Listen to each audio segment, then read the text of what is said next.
आज के सत्र में आप सबका स्वागत है। हम इस अध्याय को पूरा करेंगे आज।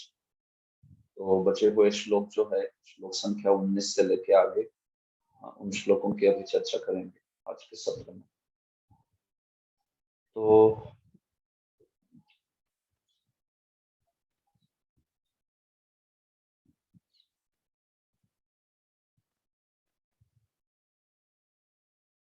श्लोक संख्या 17 तक हुआ है। श्लोक संख्या 18 से लेके हम लोग अभी चर्चा करेंगे। ठीक है, तो पिछले सत्रों में हमने श्लोक संख्या 17 तक चर्चा जो है पूरी की है। श्लोक संख्या 18 से आगे बढ़ेंगे। कल के सत्रों में हमने देखा खास करके परीक्षित का जन्म जो है वो देखा, कैसे भगवान ने रक्षा की परीक्षित की, किस प्रकार से भगवान ने अपने गदा के द्वारा उस ब्रह्मास्त्र के तेज को विनाश किया उसका, और फिर परीक्षित को बचाकर परीक्षित को पुनर्जीवित करके देखा जाए तो वे जो है वो चले गए, भगवान अंतर्धान हो गए। तो फिर उसके बाद में विष्णु रात ऐसा परीक्षित का नाम जो है विख्यात हुआ। कोई बताना चाहेगा क्या अर्थ है विष्णु रात शब्द, क्यों परीक्षित विख्यात हुए विष्णु रात शब्द? महायोगी प्रभु बोलिए। हाँ प्रभु जी, हरे कृष्ण, दंडवत प्रणाम।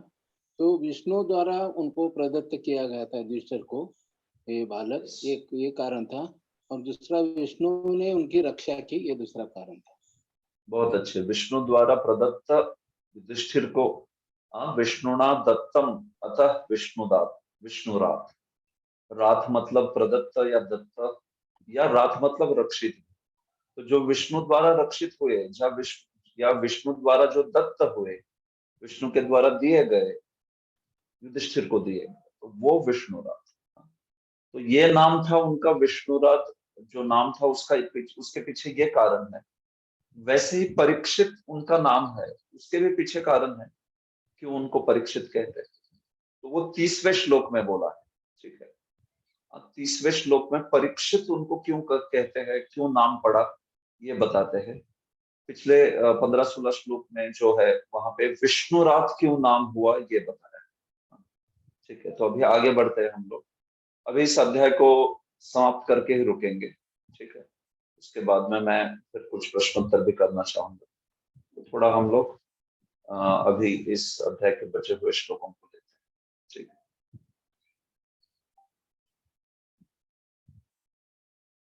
एक मिनट।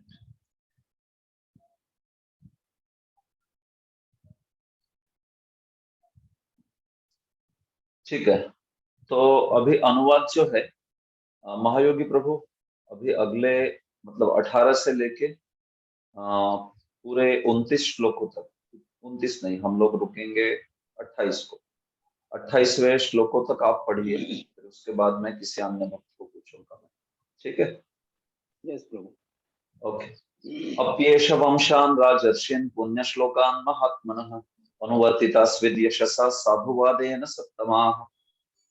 उत्तम राजा युधिष्ठिर ने पूछा, हे महात्माओं, क्या यह बालक किस महान राजवंश में प्रकट हुए अन्य राजाओं की तरह राजर्षि पवित्र नाम वाला उतना ही विख्यात तथा अपनी उपलब्धियों से महिमा मंडित होगा?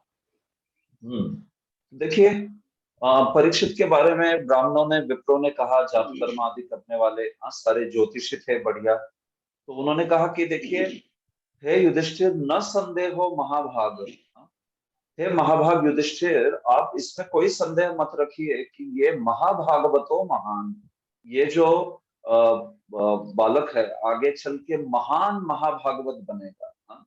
बहुत ही महान, समस्त गुणों से समन्वित, मंडित ऐसा एक महाभागवत वैष्णव बनेगा। इसमें कोई संदेह नहीं, आप मत रखिए इसमें कोई संदेह। हाँ, ये बात है। तो युधिष्ठिर को क्या संदेह था? क्या नहीं। आचार्य बताते कि युधिष्ठिर को आश्चर्य इतना हुआ कि ये आगे चल के बालक इतना महान महाभागवत होगा। हाँ, तो युधिष्ठिर को जैसे कोई आश्चर्य से पूछता है ना, वैसे वे 18वां ये जो श्लोक है उसमें प्रश्न पूछ रहे, थोड़ा आश्चर्य से पूछ रहे। उनका अविश्वास नहीं था ये कोई, उनको अश्रद्धा नहीं थी, लेकिन वो आश्चर्य से, अच्छा ऐसा होगा, ऐसे इस भाव से जो है वो ये प्रश्न पूछ रहे हैं। ठीक है, महाभागवत होगा सुनिश्चित है, उन्होंने ब्राह्मणों ने कहा है तो पूरी श्रद्धा थी उनको उसमें। हाँ? लेकिन जब ये प्रश्न पूछ रहे अपीयेष वंशान राजर्षि पुण्य श्लोकान महात्मन, हाँ, तो ये जो है अपने वंश के राजर्षियों की तरह, जो कि पुण्य श्लोक राजर्षि थे इस वंश में पहले, हाँ, सारे ही पांडु आदि उससे लेके पिछले भी जो भी कोई राजर्षि हुए, तो उन सारे राजर्षियों को ये अनुवर्ती था, ये उनका अनुवर्तन करेगा, उनके जैसा ही रहेगा। स्वेद यशसा साधुवादेन सत्तमा, और फिर साथ ही साथ उनके जैसा ही पवित्र नाम वाला, उनके जैसा विख्यात, उनके जैसा उपलब्धियों से महिमा मंडित, हाँ, यशसा साधुवादेन सत्तमा, ऐसा बनेगा ये? हाँ, ऐसे पूछ रहे एकदम। सो आनंद से, आश्चर्य से, और जो ब्राह्मण है उनसे और भी निश्चिति पाने के लिए वे इस प्रकार से पूछ रहे हैं युधिष्ठिर महाराज है।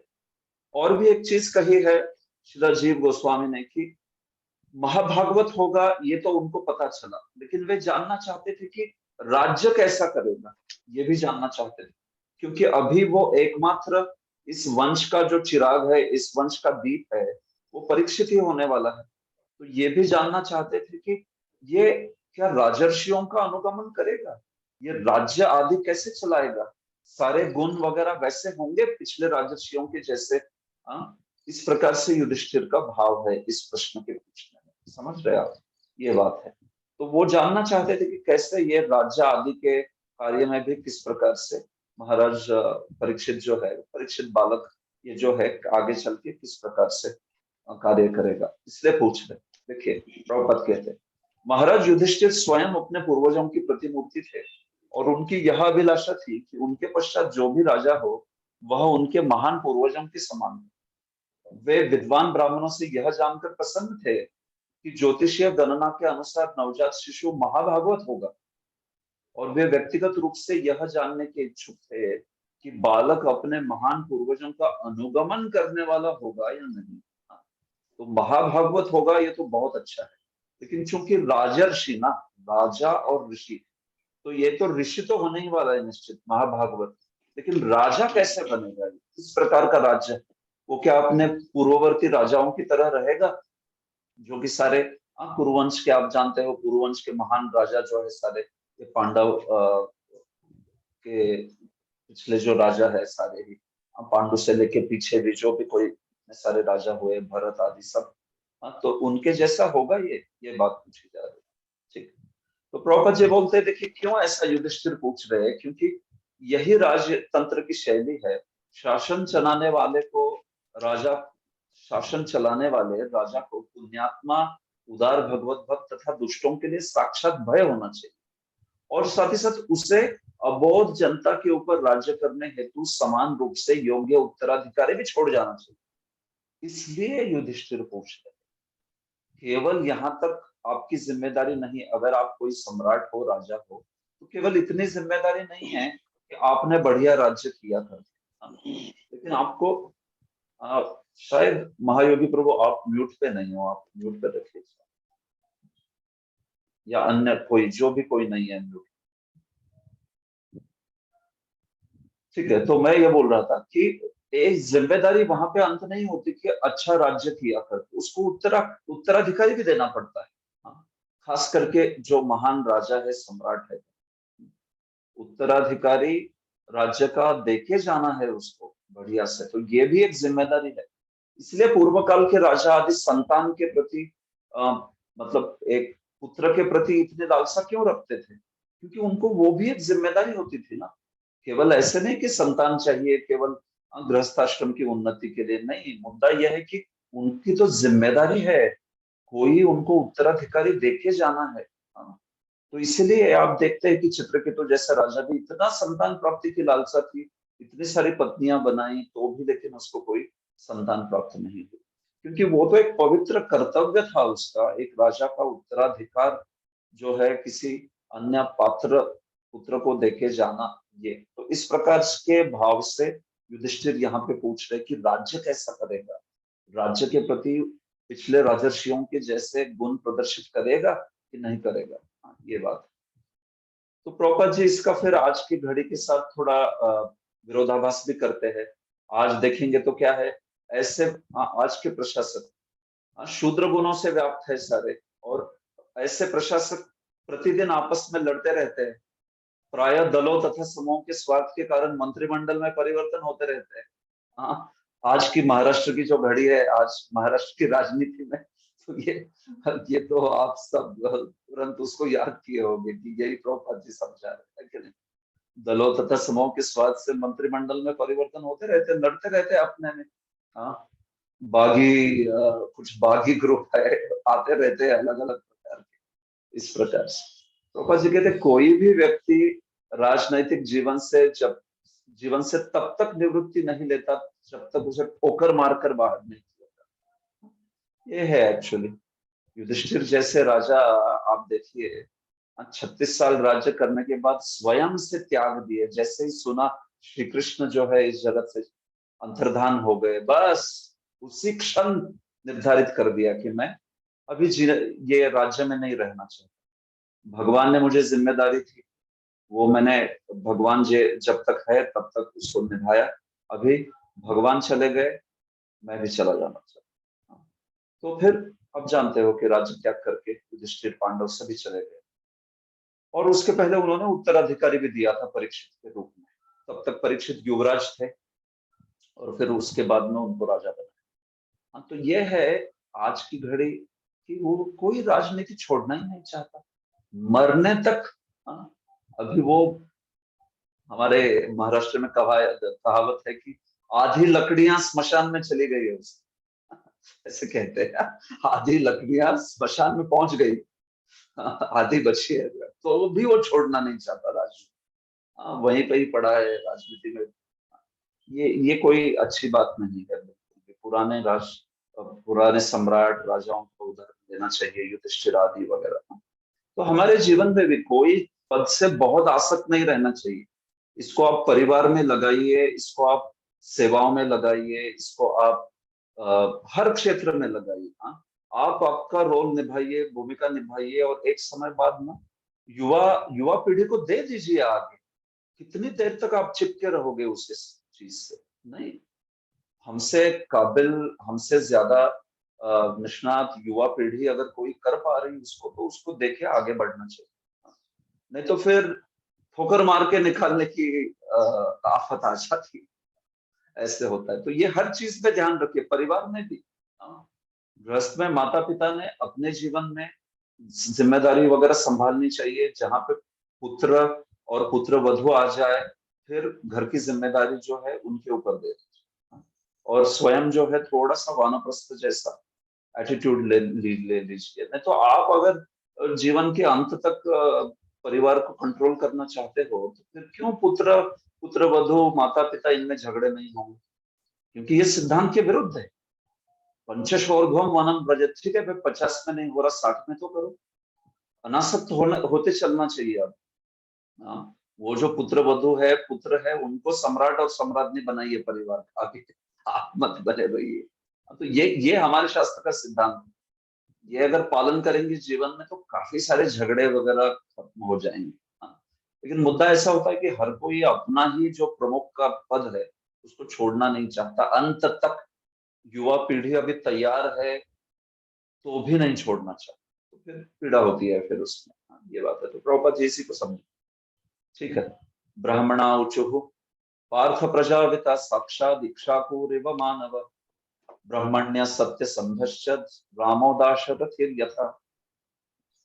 विद्वान ब्राह्मणों ने कहा, हे प्रतापपुत्र, यह बालक मनुपुत्र राजा इक्ष्वाकु की तरह समस्त जीवों का पालन करने वाला होगा।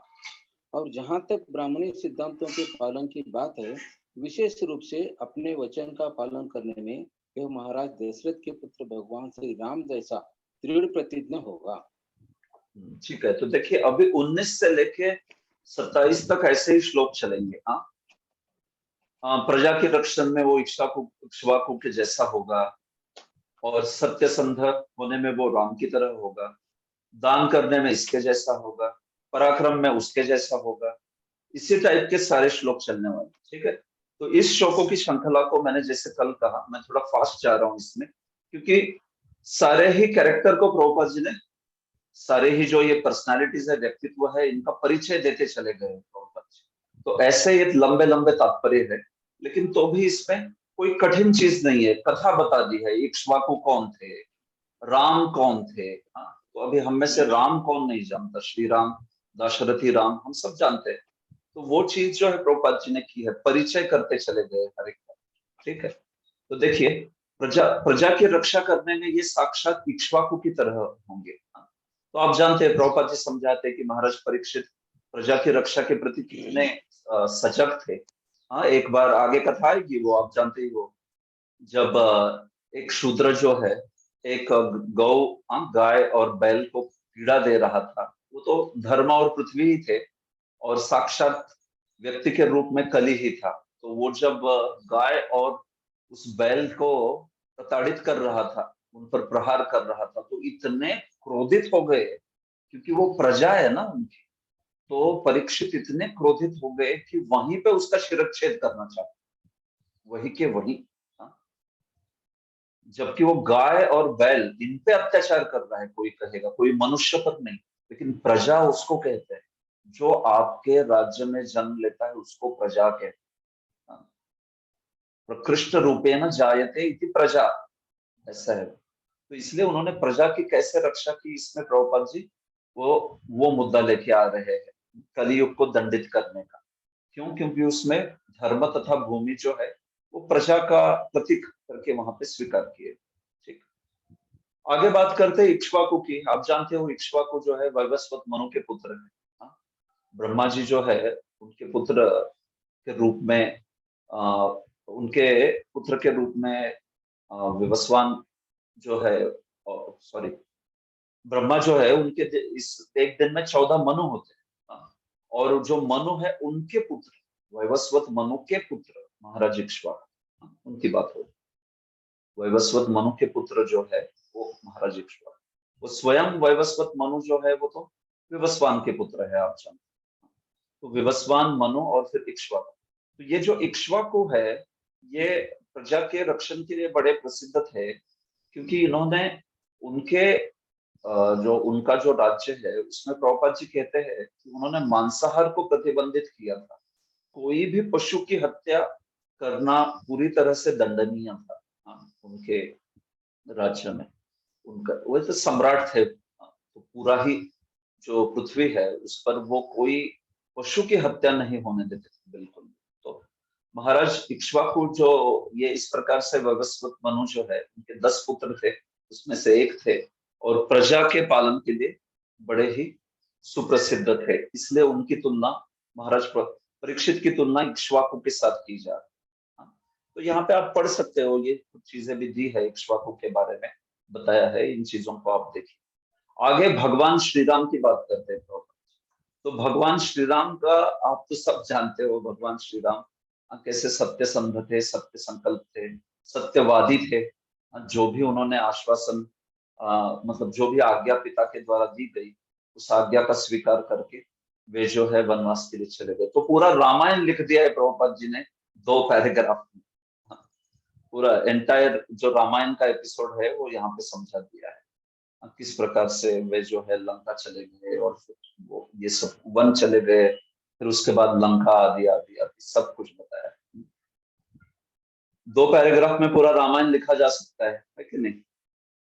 2 पैराग्राफ में क्या, एक श्लोक में भी रामायण लिखा जा सकता है। आपको पता है, एक श्लोक रामायण, पता है, एक श्लोक ही रामायण, पूरे एक श्लोक में रामायण लिख दिया है। तो रुक्मिणी वल्लभ प्रभु हाथ खड़ा कर रहे हैं, उन्होंने देखा हो।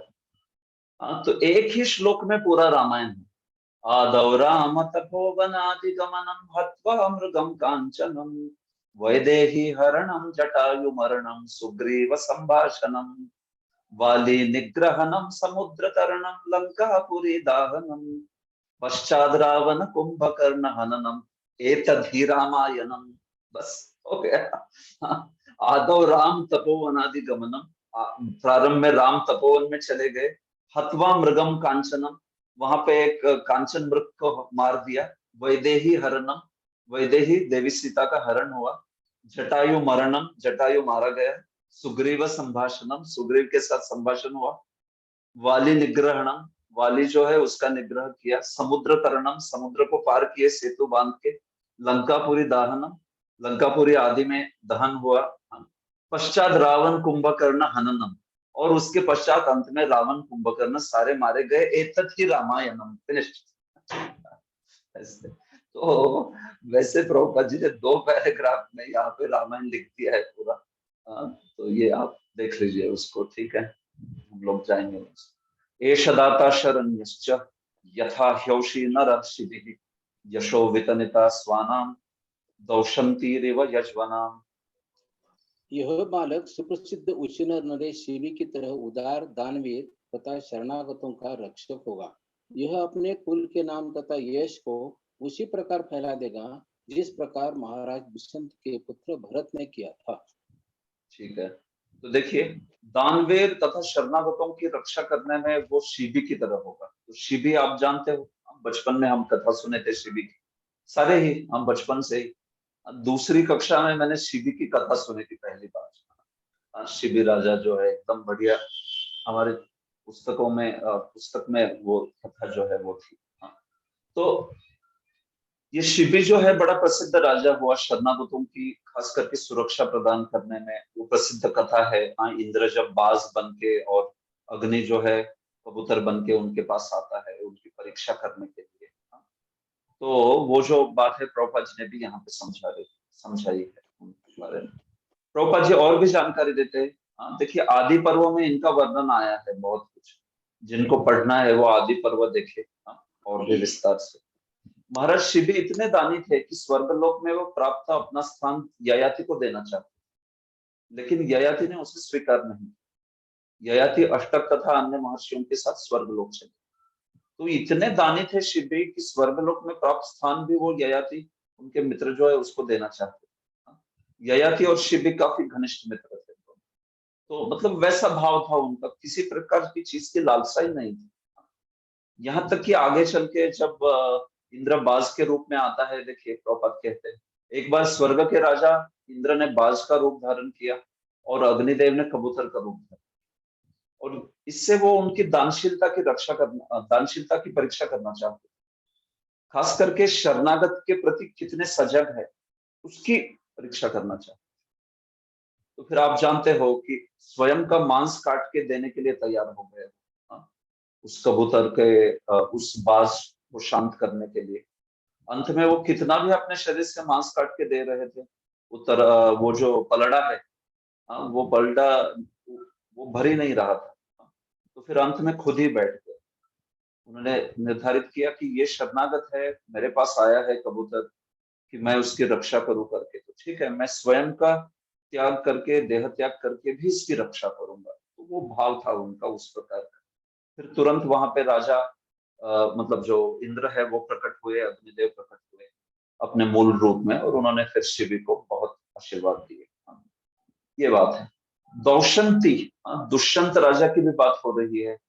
तो दौशंती या दुष्यंत, उसके पुत्र जो भरत है, दुष्यंत या दुष्मंत, ऐसे 2 नाम है इस राजा दुष्यंत के। आप जानते हो शकुंतला दुष्यंत बड़े प्रसिद्ध व्यक्तित्व है। तो इस दुष्यंत के पुत्र दौष्यंती, जो कि भरत भरत महाराज, तो बड़े शक्तिशाली थे ये भरत। आप कथा जानते होंगे दुष्यंत शकुंतला की, काफी प्रसिद्ध कथा है। अन्यत्र भी अभिज्ञान शाकुंतलम, उसका भी विषय है। कालिदास का सबसे सुप्रसिद्ध जो ग्रंथ है अभिज्ञान शाकुंतलम, शकुंतला की पहचान, अभिज्ञान शाकुंतलम, तो उसमें भी इसका बहुत वर्णन है। बाहर के लोगों को भी ये कथा पता रहते। तो दुष्यंत या दुष्मंत और शकुंतला के संयोग, सॉरी, दुष्यंत तथा शकुंतला के संयोग से राजा भरत जो है, मतलब भरत का जन्म हुआ। और फिर ये भरत जो है आगे चल के दुष्यंत राजा का उत्तराधिकारी भी बना। तो कुछ लोग कहते हैं कि इसी भरत के कारण इस देश का नाम भारत है, भारतवर्ष जो है वो। लेकिन प्रभुपाद जी कहते हैं कि हम लोग तो ये मानते हैं कि भारतवर्ष जो नाम है वो ऋषभ के पुत्र के नाम से पड़ा हुआ है। ऋषभदेव के जो पुत्र थे भरत महाराज, जिनका वर्णन पंचम स्कंद में आता है भारत भागवत के, तो उस भरत के कारण ही, भरत महाराज के कारण ही इस वर्ष का नाम भारत वर्ष हुआ। उसके पहले इलाव्रत वर्ष ऐसे नाम था। तो ये भागवत में आया है। लेकिन कुछ लोग ये भी मानते हैं कि भारतवर्ष का भारत नाम इस दौष्यंती के कारण भी हुआ, मतलब जो दुष्यंत का पुत्र है भरत। तो दोनों भी ठीक है, नो प्रॉब्लम, जो भी है भागवत का हम लोग स्वीकार करते हैं। उसमें तो जो भरत महाराज ऋषभदेव के पुत्र, उनकी बात हुई है। तो ये दोनों भी भरत काफी सुप्रसिद्ध है, और यहाँ पे इसलिए उनका उदाहरण देके बताया जा रहा है। हाँ, तो इसकी पूरी कथा 9वें स्कंद में है। दुष्यंत शकुंतला, कैसे महाराज शकुंतला को भूल गए, और फिर जाके फिर वापस, हाँ, उनको शाप था, उस शाप के कारण वे भूल गए शकुंतला को।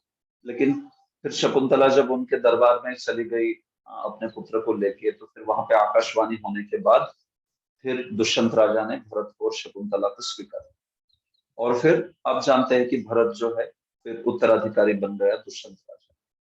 तो वो जो दुष्यंत के पुत्र है भरत महाराज, उनके साथ भी यहाँ पे परीक्षित की तुलना हो रही है कि वो कई कई यज्ञ करेगा, सर्वत्र यश जो है वो फैलाएगा, काफी सारे यज्ञ संपन्न करेगा, जैसे भरत दुष्यंत के पुत्र उस प्रकार से यजमाना।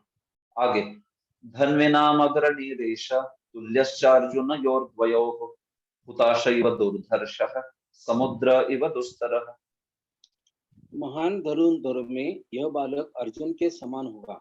यह अग्निदेव के समान दुर्निवार तथा समुद्र के समान दुर्लंघ्य होगा।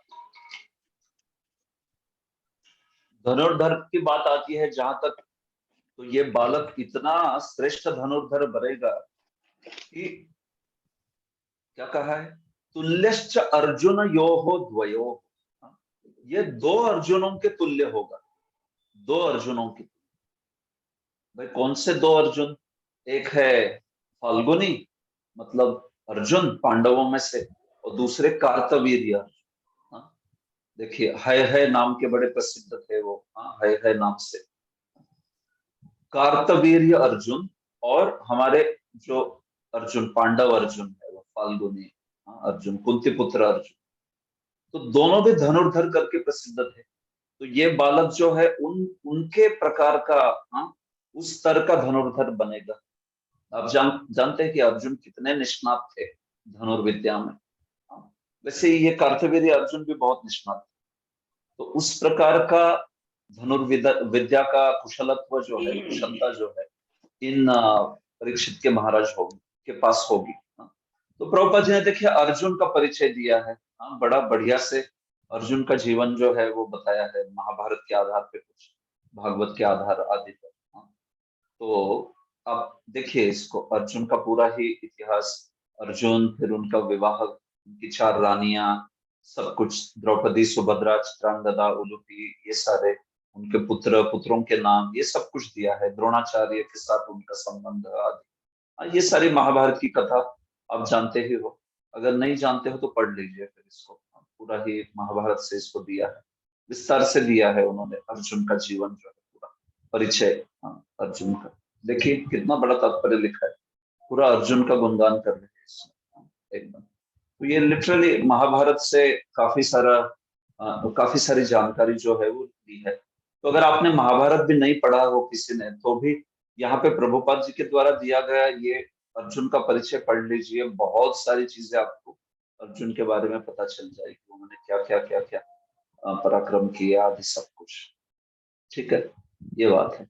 और फिर उसके बाद में क्या कहा है कि अर्जुन के साथ, और हुताशैव दुर्धर्ष, जैसे अग्नि है, अग्नि की तरह दुर्निवार, अग्नि के सामने क्या टिकता है, अग्नि सबको भस्मसात कर देता है। तो इसलिए वो ऐसे रहेंगे कि उनको कोई, उनके सामने कोई टिक नहीं पाएगा, शत्रु आदि वगैरह, दुर्निवार रहेंगे वे जो है वो। समुद्र ही वह दुस्तरह, और वैसे ही वो समुद्र की तरह रहेंगे, दुर्लंघ्य, पार न करने योग्य, इतने महान पराक्रमी रहेंगे कि उनको कोई भी पार नहीं कर सकता है, उनके वीर्य को, उनके पराक्रम को। हाँ, तो परीक्षित बहुत सब गुणों से संपन्न थे। परीक्षित सारे ही तो इसी गुणों को बताया जा रहा है एक एक करके। महाभागवत थे, महापराक्रमी थे, महाबुद्धिमान थे, महाधनुर्धर थे, सारी ही कुशलताएं, निपुणताएं उनमें विद्यमान थी, क्योंकि बड़े ही भगवान की कृपा के पात्र ऐसे बालक थे।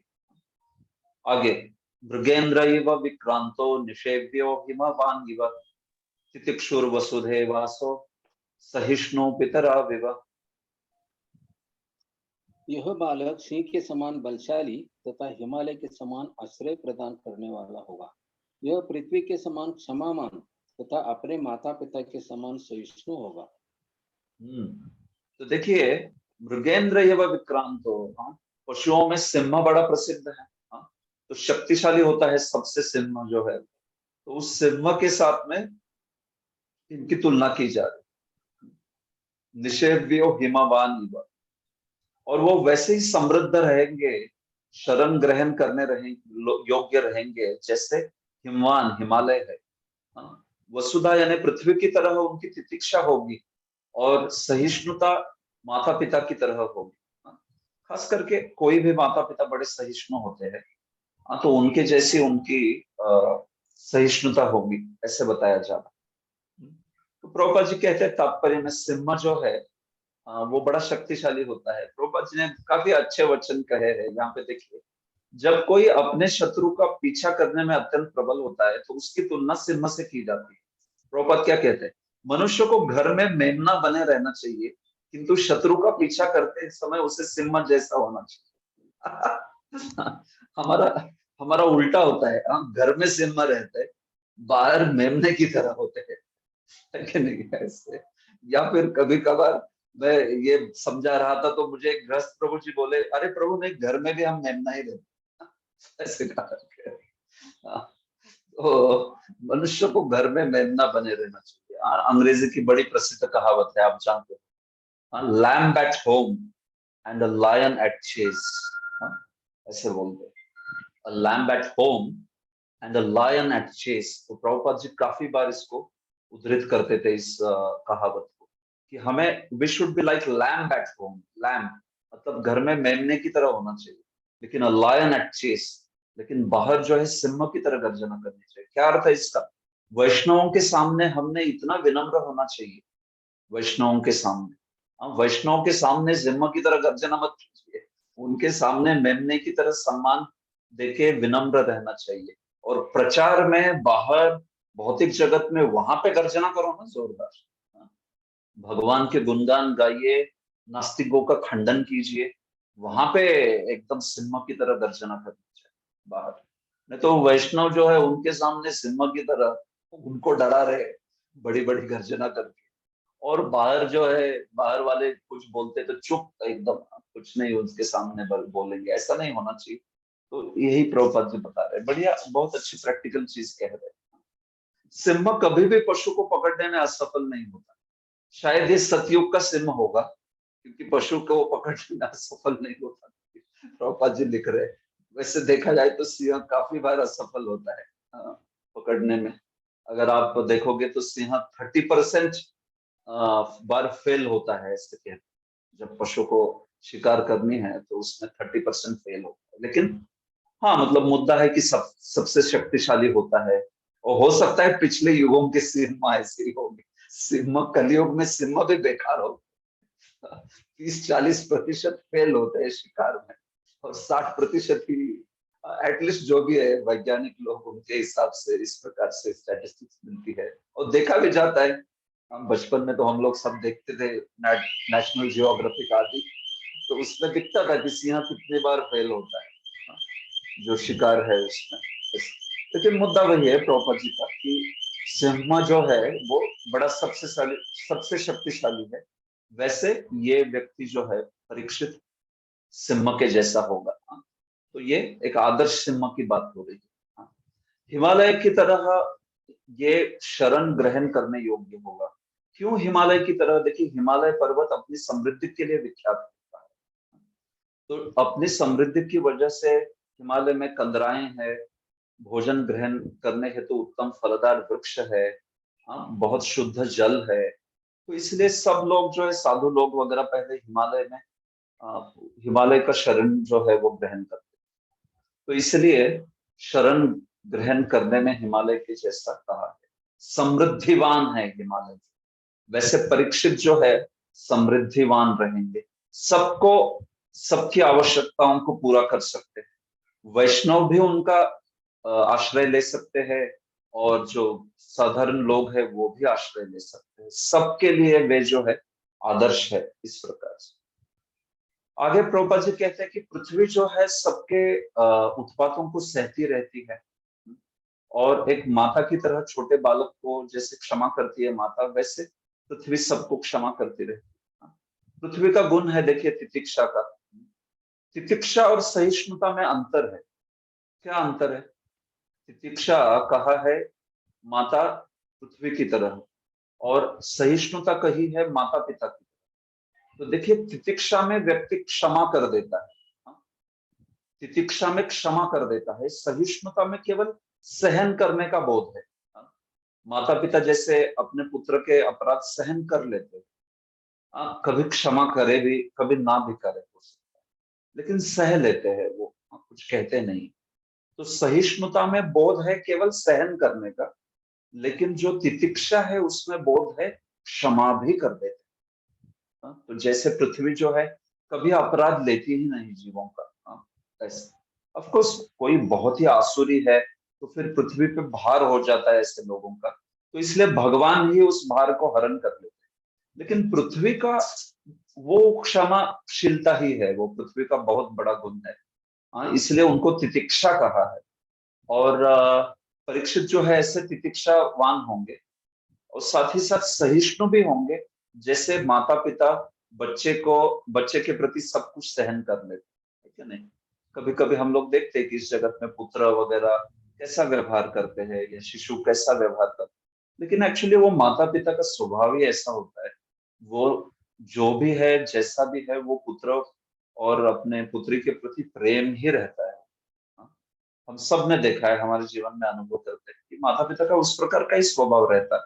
अब कैसा भी बेटा हो, कैसा भी पुत्री हो, लेकिन उसके प्रति उनका स्वभाव उसी प्रकार का ही रहता है, प्रेम का, सहन करने का, ज्यादातर माता पिताओं का। ऐसी बात है। ठीक है, आगे। पितामह समः साम्ये प्रसादे गिरिशोपमः आश्रय सर्वभूतानां यथा देवो रमाश्रय। यह बालक मन की क्षमता में अपने पितामह युधिष्ठिर या फिर ब्रह्मा के समान होगा। दानशीलता में यह कैलाशपति शिव के समान होगा। यह देवी लक्ष्मी के भी आश्रय भगवान श्री नारायण के समान सबको आश्रय देने वाला होगा। हाँ, जहां तक बात है मन की समता की, वो पितामह की तरह होगा। तो ये पितामह कौन है? या तो युधिष्ठिर महाराज, या तो ब्रह्मा जी, दोनों भी हो सकते हैं, ऐसे कहा है।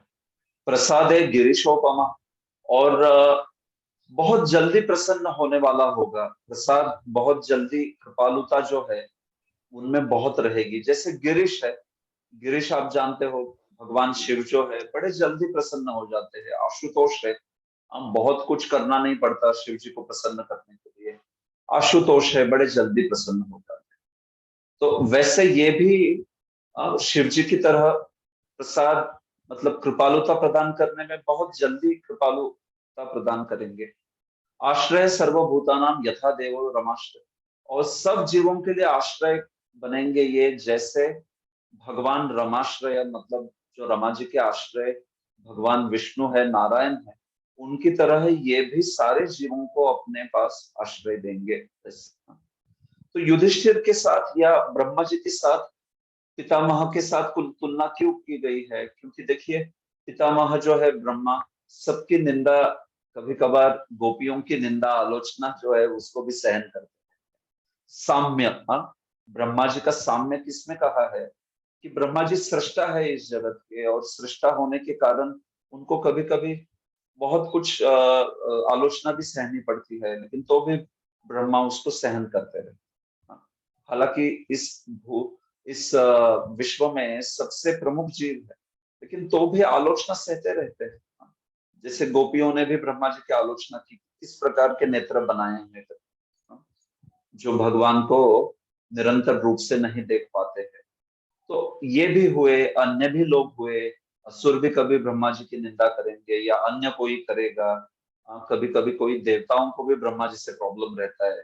तो ये सारी जो चीजें हैं, जैसे भी हो, ब्रह्मा जी साम्य, समता से उसको स्वीकार कर लेते हैं। मना साम्य जो है उनका, उसको बरकरार रखते हैं। तो इसलिए ब्रह्मा जी के साथ तुलना हुई है। या फिर युधिष्ठिर के साथ, निश्चित रूप से युधिष्ठिर की समता तो सुप्रसिद्ध है।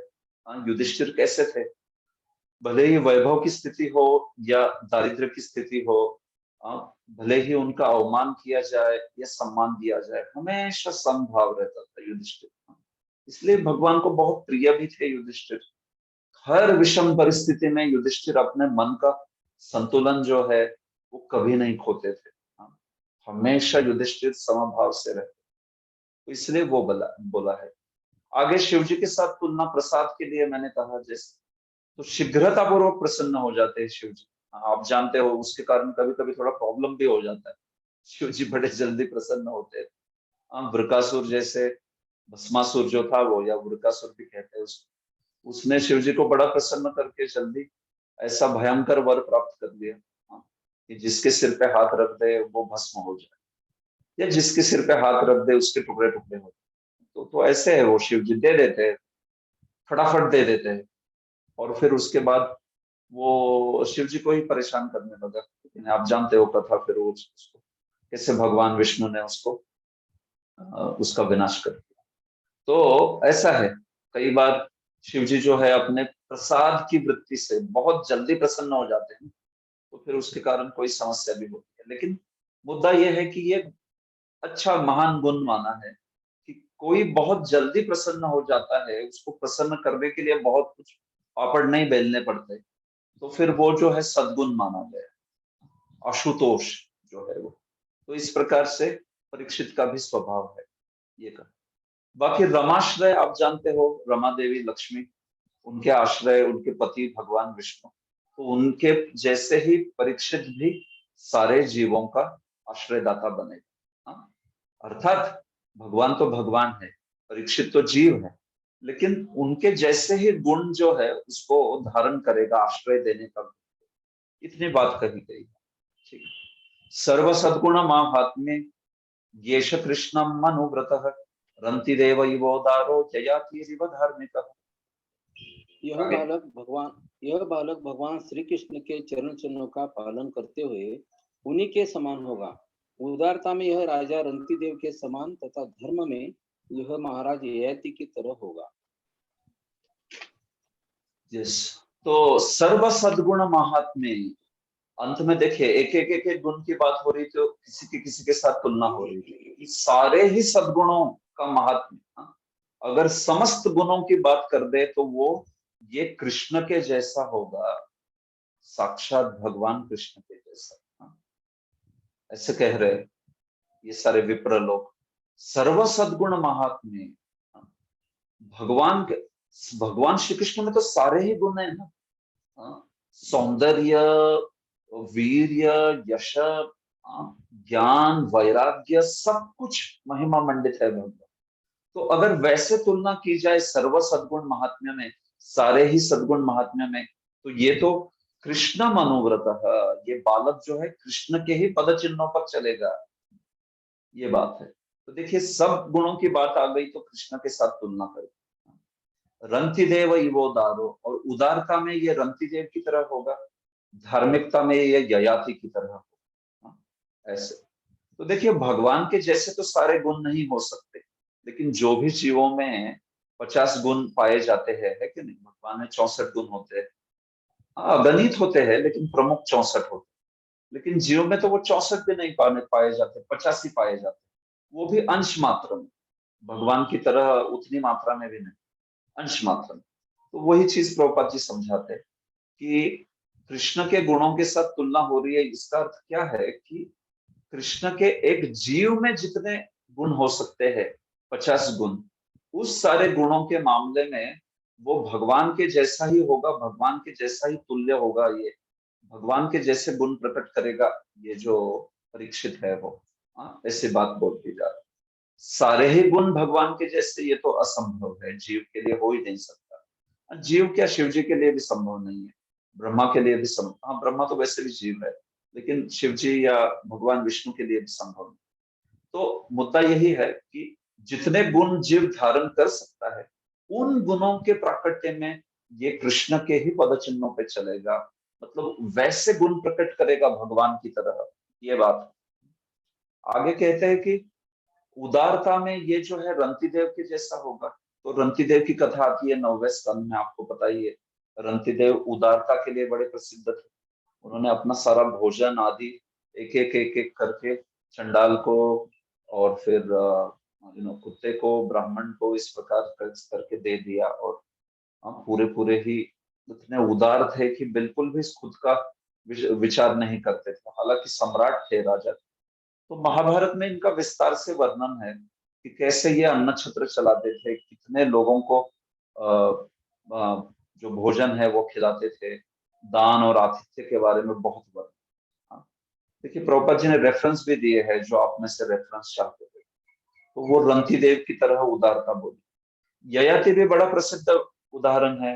आप जानते हैं ययाति बड़े ही धार्मिक थे। हाँ, ययाति के ही आगे 5 पुत्र हुए, जिसमें से एक पुरु था।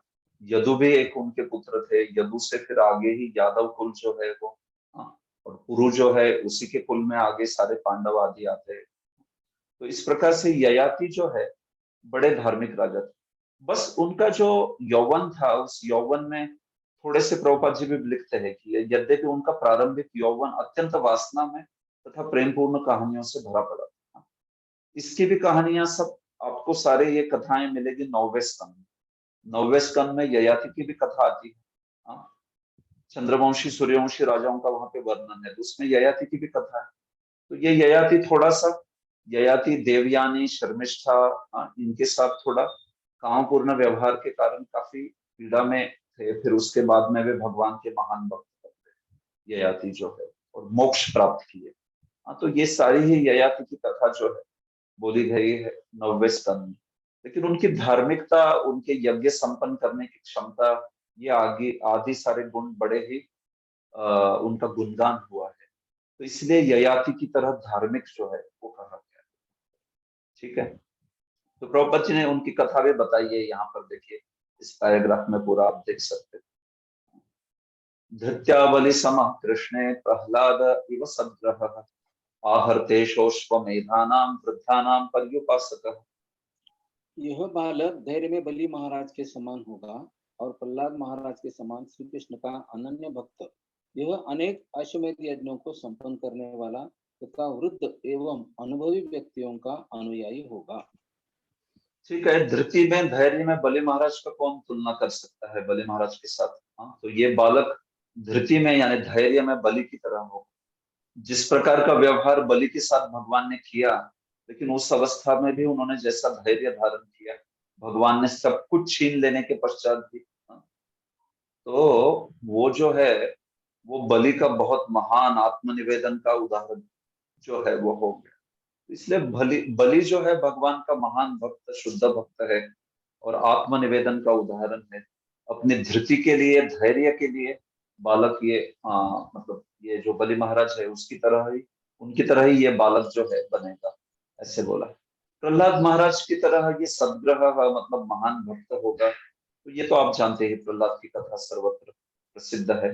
आहर्तेषु अश्वमेधान, कई कई अश्वमेध यज्ञ करेगा ये, और वृद्धों का पालक होगा, अनुभवी व्यक्तियों का, ज्ञानियों का ये जो है अनुयायी होगा।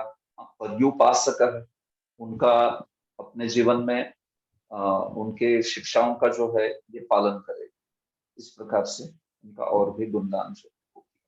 प्रभुपाद जी ने तात्पर्य में बलि महाराज, प्रहलाद महाराज, इनके बारे में चर्चा की। आगे, राजर्षिणाम जनयिता शास्ता चोत, ओके, राजर्षिणाम जनयिता शास्ता चोत्पथगामिनां निग्रहिता कलेरेशो भुवो धर्मस्य कारणा। यह बालक ऋषितुल्य राजाओं का पिता होगा। विश्व शांति तथा धर्म के निमित्त यह मर्यादा तोड़ने वालों तथा उपद्रवकारियों को दंड देने वाला होगा।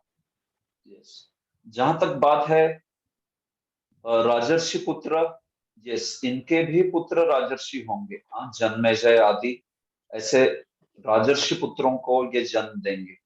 हाँ, जो परीक्षित है वो उनके पुत्र आगे वो भी सब राजर्षि होंगे। शास्ता चोत्पथगामी नाम, जो भी उपद्रवकारी वगैरह होंगे उनको शासन करेंगे, ये दंड देंगे, शास्ता बनेंगे उनके।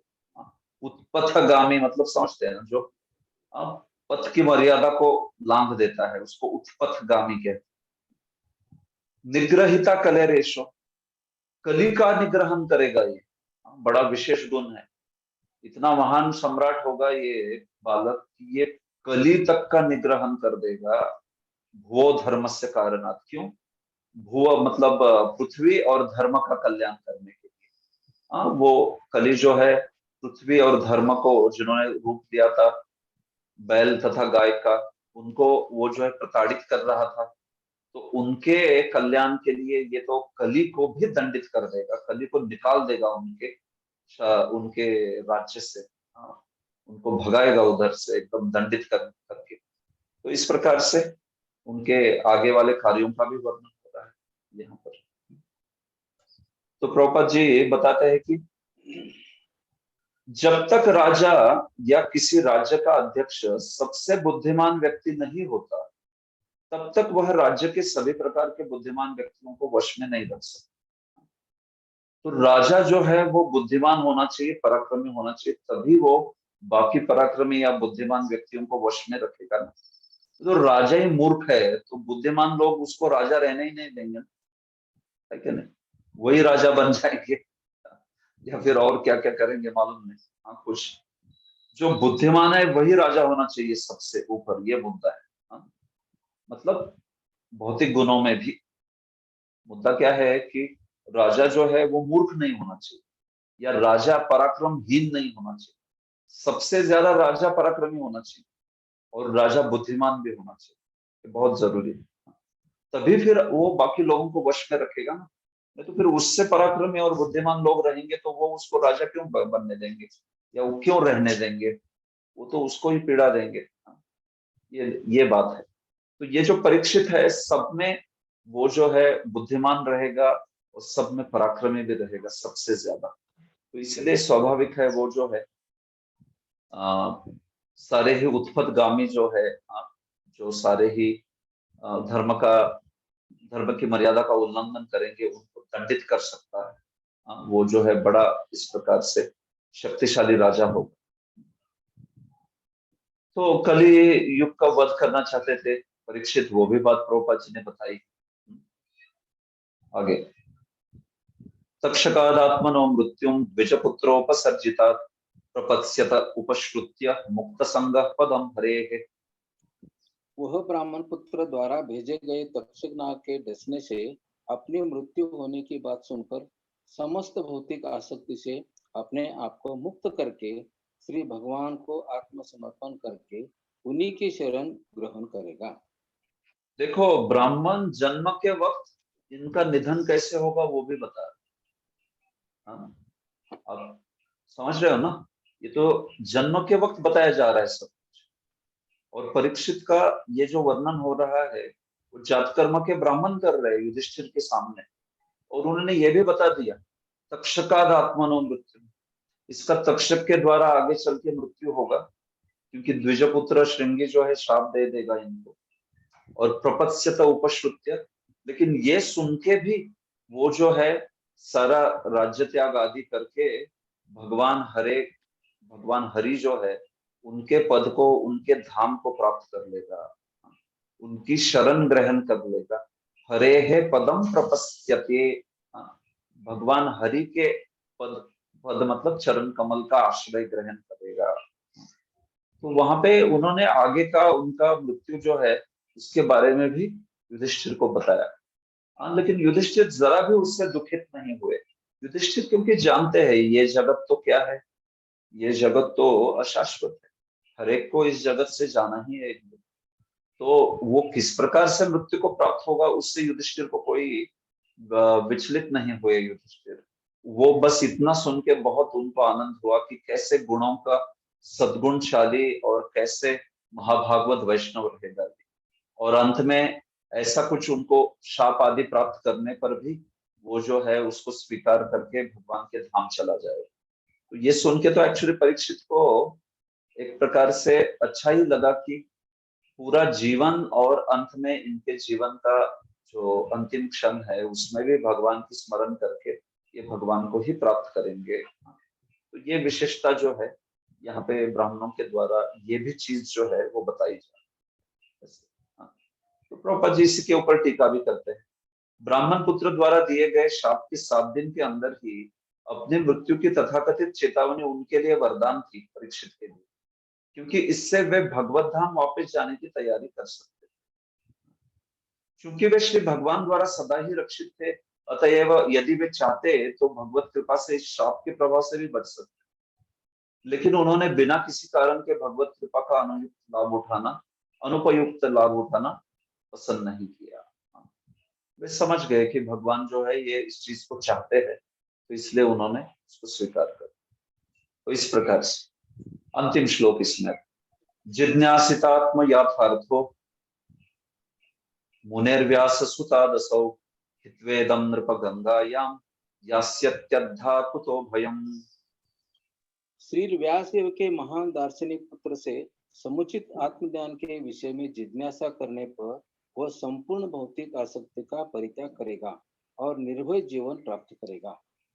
देखिए अंतिम ये चीज कह रहे हैं कि जिज्ञासिता आत्म याथार्थ। आत्म याथार्थ्य मतलब आत्मा शरीर इनका जो ज्ञान है, उस यथार्थ ज्ञान को मुने है व्यास सुता, व्यास देव जी के पुत्र के द्वारा सीखेगा ये। मतलब सुखदेव के द्वारा ये सारा ज्ञान जो है वो सीखेगा, और फिर इसके बाद में गंगा के तीर पर, गंगा के तट पर ये जो है अपने इस कलेवर को त्याग करके अस्यति अद्धा अकुतो भयम, वो जो है भगवान के अकुतो भय धाम को प्राप्त कर लेगा, ऐसे कहा जा रहा है।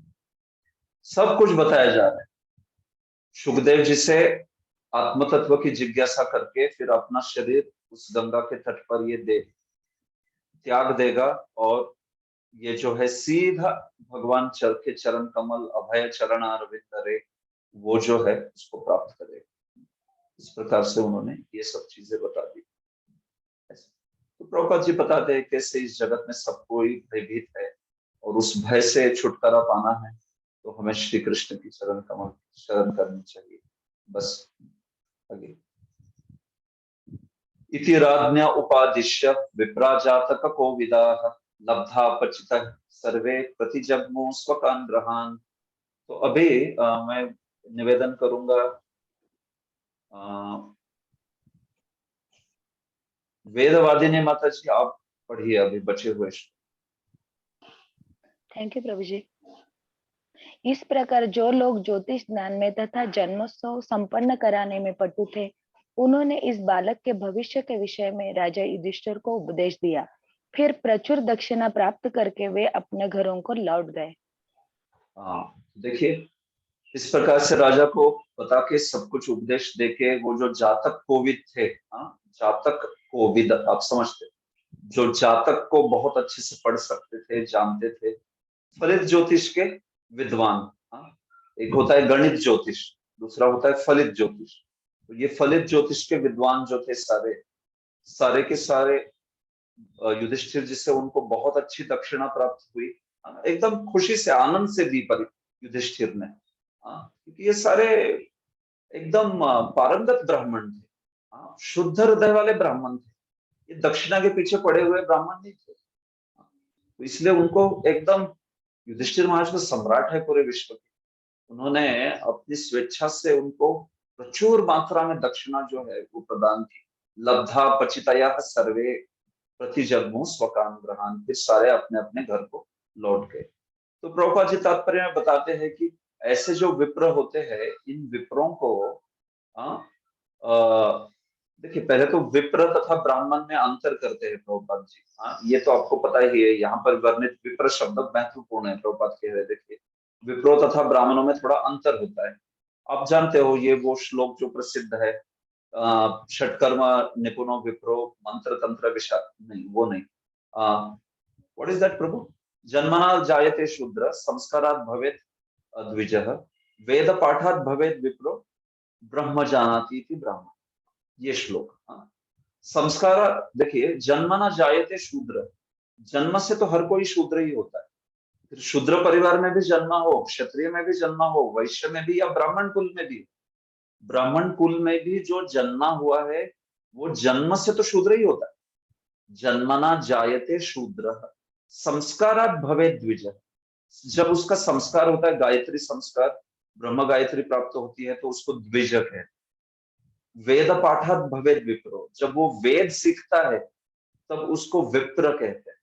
और ब्रह्म जानाति इति ब्राह्मण, और जब वो ब्रह्म यानी आत्म तत्व समझता है तब उसको ब्राह्मण कहा जाता है। तो विप्र, ब्राह्मण, द्विज, इन शब्दों में अंतर है। ये श्लोक में ये सारा अंतर स्पष्ट किया है। प्रभुपाद जी कई जगह पे इसको उद्धृत करते हैं श्लोक। तो ऐसे तो ये विप्र तथा ब्राह्मण में अंतर है। तो सारे विप्र जो होते हैं कर्मकांड में दक्ष होते हैं, लेकिन ये जो यहाँ पे विप्र थे वो तो ब्राह्मण भी थे। सारे के सारे आत्म तत्वों को समझते थे, भगवान के भक्त थे।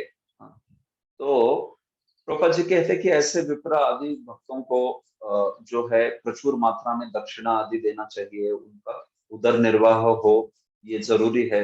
समाज में वे कभी भी वेतन लेके कार्य नहीं करते।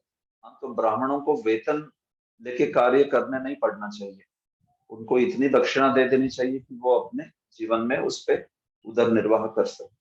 अर्थात वो ब्राह्मण भी लालची नहीं होते थे। नहीं तो अगर ब्राह्मण घर में धन इतना संचित कर रहा है और बिजनेस चालू कर रहा है कई सारे, तो वो भी ब्राह्मण नहीं है एक्चुअली, वो ब्राह्मण के पद से च्युत हो गया वो। तो ब्राह्मण भी लालची नहीं थे और राजा भी उदार थे, दोनों साइड से ठीक था। आजकल जो यजमान है वो कंजूस है, उसको कुछ नहीं देना है, और ब्राह्मण है वो महालालची।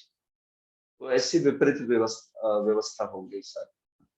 तो प्रभुपाद जी यहाँ पे बताते हैं कि विप्रों को, ब्राह्मणों को, जो क्वालिफाइड ब्राह्मण है उनको दान देना चाहिए, दक्षिणा देना चाहिए। उनसे ज्ञान प्राप्त करते हैं तो बड़ा जरूरी है कि हम उनसे आदान प्रदान करें। तो ये बात है, ये बात जो है यहाँ पे प्रभुपाद जी ने समझे। विप्र यानी यहाँ पर खास करके जो भी अनुष्ठान आदि करते हैं, ज्ञान देते हैं, वे यजन याजन पठन पाठन दान प्रतिक्रिया, ये विप्र के कार्य जो है ब्राह्मण के बताए। ठीक है। स एष लोके विख्यातः परीक्षेदिति यत् प्रभु पूर्वं दृष्टम अनुध्यायन परीक्षेत नरेश्विह। पढ़िए माता जी। इस प्रकार यह पुत्र संसार में परीक्षक नाम से विख्यात होगा, क्योंकि वह उन व्यक्ति के अन्वेषण करने हेतु समस्त मनुष्यों का परीक्षण करेगा जिन्हें इसने अपने जन्म के पूर्व देखा है। इस प्रकार यह निरंतर उनका श्री भगवान का चिंतन करता रहेगा। देखिए 30वां श्लोक यहाँ पर बताया कि क्यों ये जगत में परीक्षित करके विख्यात होगा। क्यों? क्योंकि जिसको इसने अपने गर्भ में देखा था उस पुरुष की परीक्षा करता रहेगा ये। जब गर्भ से बाहर आए परीक्षित, और जब बहुत छोटे थे, अति बाल्यावस्था में थे, तो हर एक पुरुष को देखते थे और बोलते थे ये क्या वो पुरुष है जिसको मैंने मेरे गर्भ में देखा। परीक्षा करते थे, केयरफुली देखते थे, फिर बोलते थे नहीं नहीं नहीं ये नहीं है। फिर दूसरे को देखते थे, परीक्षा करते थे। तो ऐसी परीक्षा करने वाला परीक्षित, ऐसा अर्थ है, समझ रहे? हर एक पुरुष की परीक्षा करते थे, क्या ये वही है जिसने मेरे गर्भ में रक्षा की। उनको याद था वो गर्भ में किसने रक्षा की। तो नेचुरली जीव गोस्वामी बोलते हैं ये जो परीक्षा करते थे वो अति बाल्यावस्था में करते थे। बाद में तो उन्होंने श्री कृष्ण का दर्शन किया ना, तो श्री कृष्ण के दर्शन के बाद में थोड़ी ना फिर से परीक्षा करते बैठे, वो समझ गए कौन है ये व्यक्ति, ये श्री कृष्ण, इन्होंने मेरी रक्षा। लेकिन श्री कृष्ण को देखने के पहले वो जो है सबकी परीक्षा करते। ये जीव गोस्वामी ने टीका की है, श्री कृष्ण दर्शनात् प्राक, श्री कृष्ण दर्शन के पहले अति बाल्यावस्थायाम एव, बहुत बाल्यावस्था थी तब वो इस प्रकार की परीक्षा करते। तो इसलिए जीव गोस्वामी के आधार पे ये भी आप समझ सकते हो कि परीक्षित को बाद में श्री कृष्ण का दर्शन नहीं हुआ, ये गलत है, ऐसा नहीं है। परीक्षित उसके बाद में 36 साल भगवान इस धरातल पे थे, ऐसा कैसा हो सकता है कि परीक्षित को भगवान का दर्शन नहीं हुआ? बाद में भगवान से मिले वो। हाँ, जीव गोस्वामी स्वयं कह रहे, वंशीधर भी कह रहे कि ये जो परीक्षा करते थे वो एकदम छोटे शिशु थे तब करते थे, जब तक वो भगवान ने मुझे ये बचा, ये व्यक्ति है, ये जब तक उनको क्लियर नहीं हुआ था तब तक परीक्षा करते। बाद में जब उन्होंने भगवान को देखा तो फिर समझ गए, अरे ये व्यक्ति है मुझे, जिन्होंने मुझे बचाया था। फिर उसके बाद में हमेशा ही भगवान के प्रति ही उनका ही स्मरण चिंतन हमेशा ही वो करते थे, पहले भी बाद में भी, एकदम गर्भकाल से। जो भी हो, मुद्दा यही बताया जा रहा है यहाँ पर कि इस प्रकार से परीक्षा करने वाला परीक्षक वो हुआ परीक्षित। हाँ, ऐसा नाम हो गया परीक्षित। हाँ, ये बात है। तो हमेशा सबकी परीक्षा करते थे, क्या इन्होंने ही मुझे बचाया कर दो, ऐसे। प्रभुपाद जी कहते हैं इस प्रसंग में श्री जीव गोस्वामी की टीका है कि यदि प्रत्येक बालक पर बचपन से ही भगवान की छाप पड़ जाए तो वह निश्चित रूप से महाराज परीक्षित की तरह भगवत भक्त बन सकता है। तो प्रभुपाद जी ने बड़ा सुंदर इसको कनेक्ट कर दिया।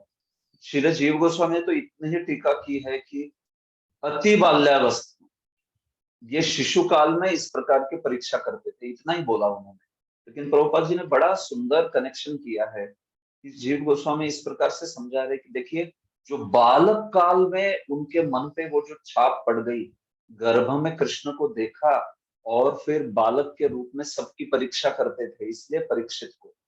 तो कैसे बाल्यकाल से ही, भले ही हम परीक्षित की तरह किसी को भगवान का दर्शन गर्भ में न दे पाए, हाँ, परीक्षित तो बड़े विशेष थे कि उनको भगवान का गर्भ में ही दर्शन हुआ। हाँ, तो आज की घड़ी में तो कोई माता अपने गर्भ को भगवान का दर्शन गर्भ में नहीं करा सकती है कि नहीं, लेकिन गर्भ से बाहर आने के बाद तो कराई। गर्भ से बाहर आने के बाद तो उस पर संस्कार दीजिए भक्ति के। हाँ, उसको भगवान का दर्शन, भगवान का गुणगान, कीर्तन, आरती सब सिखाइए। ये बात प्रभुपाद जी समझा रहे। देखिए, भले ही कोई महाराज परीक्षित की तरह इतना भाग्यशाली ना हो कि उसे माता के गर्भ में ही भगवान के दर्शन हो ले, लेकिन यदि बालक के माता पिता चाहे तो वह ऐसा बन सकता है। मतलब उसको बाद में तो कम से कम जन्म के पश्चात फिर उसको बचपन से ही ये संस्कार दीजिए। और इसमें प्रभुपाद जी अपना उदाहरण दे रहे हैं स्वयं का, कि कैसे उनको बचपन से उनके पिताजी ने उनको कृष्ण भावनामृत में कितना सारा कृष्ण भावनामृत में प्रोत्साहन दिया। और प्रभुपाद जी बचपन में आप जानते हो रथ यात्रा निकालते थे, कितने सारे भगवान के अच्छे विग्रह थे उनके पास, राधा गोविंद में मंदिर में जाते थे। और फिर बाद में जब भक्ति सिद्धांत मिले तो उसी संस्कार को फिर उन्होंने, जो भक्ति सिद्धांत सरस्वती है, उन्होंने प्रभुपाद जी के उस संस्कार को बहुत ही प्रज्वलित किया और भी प्रज्वलित किया। और फिर प्रभुपाद इतने महान अभूतपूर्व आचार्य बने, हम जानते हैं। तो प्रभुपाद जी इस चीज को कह रहे हैं कि मेरे बचपन में मेरे माता पिता ने वैसे संस्कार किए।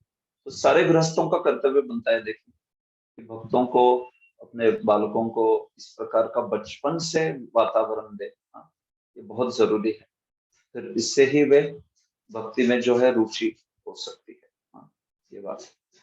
स राजपुत्रो ववृधे आशु शुक्ल इवोडुपः आपूर्यमान पितृभि काष्ठाभिरिव स्वन्वहन्। पढ़िए। जिस प्रकार शुक्ल पक्ष में चंद्रमा दिन प्रतिदिन बढ़ता जाता है, उसी प्रकार यह राजकुमार परीक्षित शीघ्र ही अपने संरक्षक पितामहों की देखरेख तथा सुख सुविधाओं के बीच तेजी से विकास करने लगा। यस, तो जैसे चंद्रमा शुक्ल पक्ष में बढ़ता है ना, हाँ, प्रतिपत चंद्र, प्रति क्या है वो, प्रतिपत चंद्र लेखे व, हाँ, तो प्रतिपत की जैसे चंद्रलेखा बढ़ती है धीरे धीरे, हाँ, वर्धिष्णु, हाँ, जैसे बढ़ती है, तो वैसे ववृद्ध है आशु शुक्ल, हाँ, जैसे शुक्ल पक्ष में चंद्रलेखा बढ़ती है धीरे धीरे धीरे, वैसे ही ये राजपुत्र भी जो है धीरे धीरे अपनी उम्र में आगे बढ़ा। हाँ, अपूर्यमान पितृ भी, हाँ, जैसे पिता है उसके पितृ भी, हाँ, मतलब सारे पितरों के द्वारा, अपूर्यमान मतलब जो भी उसके पांडव आदि जो भी सारे उनके पालक थे, उन पालकों के द्वारा बहुत अच्छे से जिनका ख्याल रखा जा रहा था, काष्ठाभिरिव सोनवहम। जैसे चंद्र भी कला कला से बढ़ता है ना, 15 कलाएं 16 कलाएं चंद्र की शुक्ल पक्ष में कैसा बढ़ता जाता है, तो वैसे परीक्षित भी उनकी तुलना की गई है। धीरे धीरे धीरे सारे गुणों से सारे प्रशिक्षण से अपने सारे पालकों के बीच में परीक्षित भी बहुत बढ़िया से, परीक्षित जो है उनकी उम्र बढ़ी, सारी कलाओं से उनको सारी कलाएं सिखाई गई।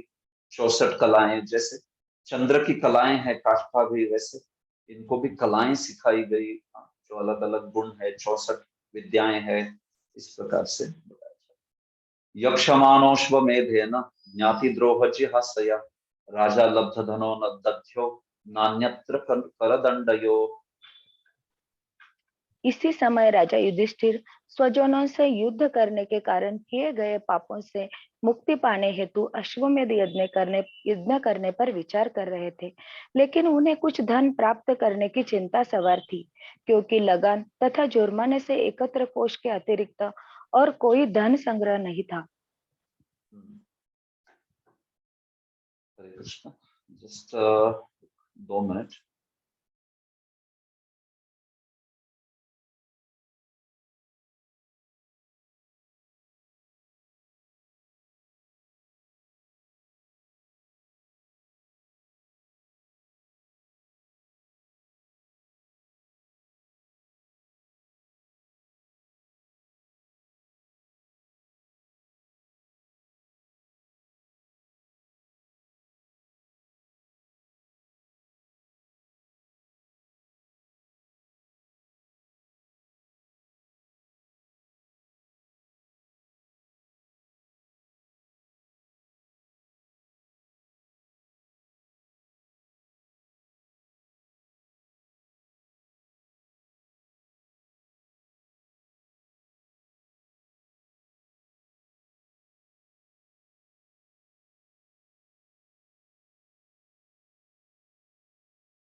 हरे कृष्ण। आप सुन पा रहे हैं ना मुझे? यस ओके, ठीक है। बस क्षमा करें, थोड़ा सा व्यत्यय था, तो ठीक है। तो माता जी आपने अनुवाद पढ़ा, राइट? हाँ यक्षमानो प्रभु जी। अश्वमेधेन। हाँ, हाँ पढ़ा प्रभु जी। पढ़ा, ठीक है। तो देखिए, यक्षमानो अश्वमेधेन, तो इसके देखिए बात कही जा रही है कि तो जब इस प्रकार से परीक्षित का जन्म हुआ और परीक्षित फिर धीरे धीरे उम्र में आगे बढ़ने लगे, हाँ, तो परीक्षित के जन्म के ज्यादा समय पश्चात नहीं,